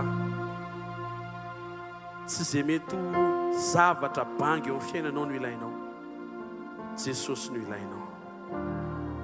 Tsy vady no ilainao. Jesosy no ilainao. Tsy taranaka no ilainao fa Jesosy no ilainao. Tsy asa no ilainao fa Jesosy no ilainao. Tsy karama tsara kokoa, tsy 13e mois no ilainao, tsy 14e na 15e koa fa Jesosy no ilainao. Tena ataovy feno zany fandraisan-dary zany androany ho ao anatinao. Mety misy zavatra mahatery, misy ny combat, misy ny ady, misy ny zavatra sarotra, fa ataovy misokatra ny ao anatinao iaiko hoe tompo zany rehetra zany afaka tonga amin'ny fiainako ihany, fa enao mihitsy no rehetra eo amin'ny fiainako. Amen. Raisiny tsodrano zay tononona amin'ny anaran'i Jesosy. Hitanao any Jehovah ka iaranao. Mba mirapiratra ny tavany aminao ny Jehovah ka mindra fo aminao. Ary anandratra ny tavany aminao ny Jehovah ka nomenao fiadanana. Amin'ny anaran'i Jesosy Kristy avy Nazareta nitsofako rano anao. Tsy ho voafatitra ny lasanao. Tsy ho fatora ny lasanao. Tsy ho andevozy ny tahotra avy amin'izay nitranga tany amin'ny lasa tahorany hitranga androany. Indro Andriamanitra navao ny zavatra rehetra rehefa ny ampelantanana ny sosiny tsara ary ny voninahitra ho aseho amin'ny fiainanao. Miainga amin'ny programma ny zava-baovao rehefa miposaka izany izy ny tompo. Mahita ny fatateran'ny fiomananao hiatrika ny fampakarana amin'ny voninahitra ao anatin'ny fahafenoan'ny fifantohana amin'izay misy ianao, atonga anao ahazo aina sy atonga an'Andriamanitra ahazo aina amin'ny fahatsara toetra aseho anao. Mandehana fa ho lohany ianao fa tsy ho rambony, ho ambony ianao fa tsy ambany, fahazavana ho an'izao tontolo izao ianao fa tsy maizina. Be fitiavana ianao amin'ny anaran'i Jesosy. Tia mandefitra amin'ny anaran'i Jesosy. Mora mamela elo ka feno faly amem-panahy manetry tena. Tsofina rano mandehana amarana ny taona amin'ny voninahitra ianao. Andriamanitra ne iseho mahagaga eo amin'ny fiainanao amin'ny anaran'i Jesosy. Ary ny fiarahanao amin'Andriamanitra dia hitombo, hivoatra sy hamatotra amin'ny anaran'i Jesosy Kristy avy Nazareta. Amen. Tiaka mafitsika ho an'i Jesosy. Aza dio fa raha pitsorivantsika dia manana fotoana spesiala maranana ny taona ho an'izay mbola afaka. Raha pitsoriva amin'ny 4 ka hatramin'ny 9 fotoana 31 décembre mamarina ny taona entsika alohan'ny irosoana amin'ny taona ho avy. Tena akaikinao hitahanao ny tompo hoe fahasoavany sy ny famondrapony hoe manodidina anao hoe tsy rery zany ianao hoe mety io zavatra io hoe milamina amin'izay io hoe amin'ny anaran'i Jesosy. Zareo ny fahasoavana fa ny fahasoavan'Andriamanitra no maty izao ary ny fahasoavan'Andriamanitra no maty izao anareo. Amen dia amen. Veloma tompoko.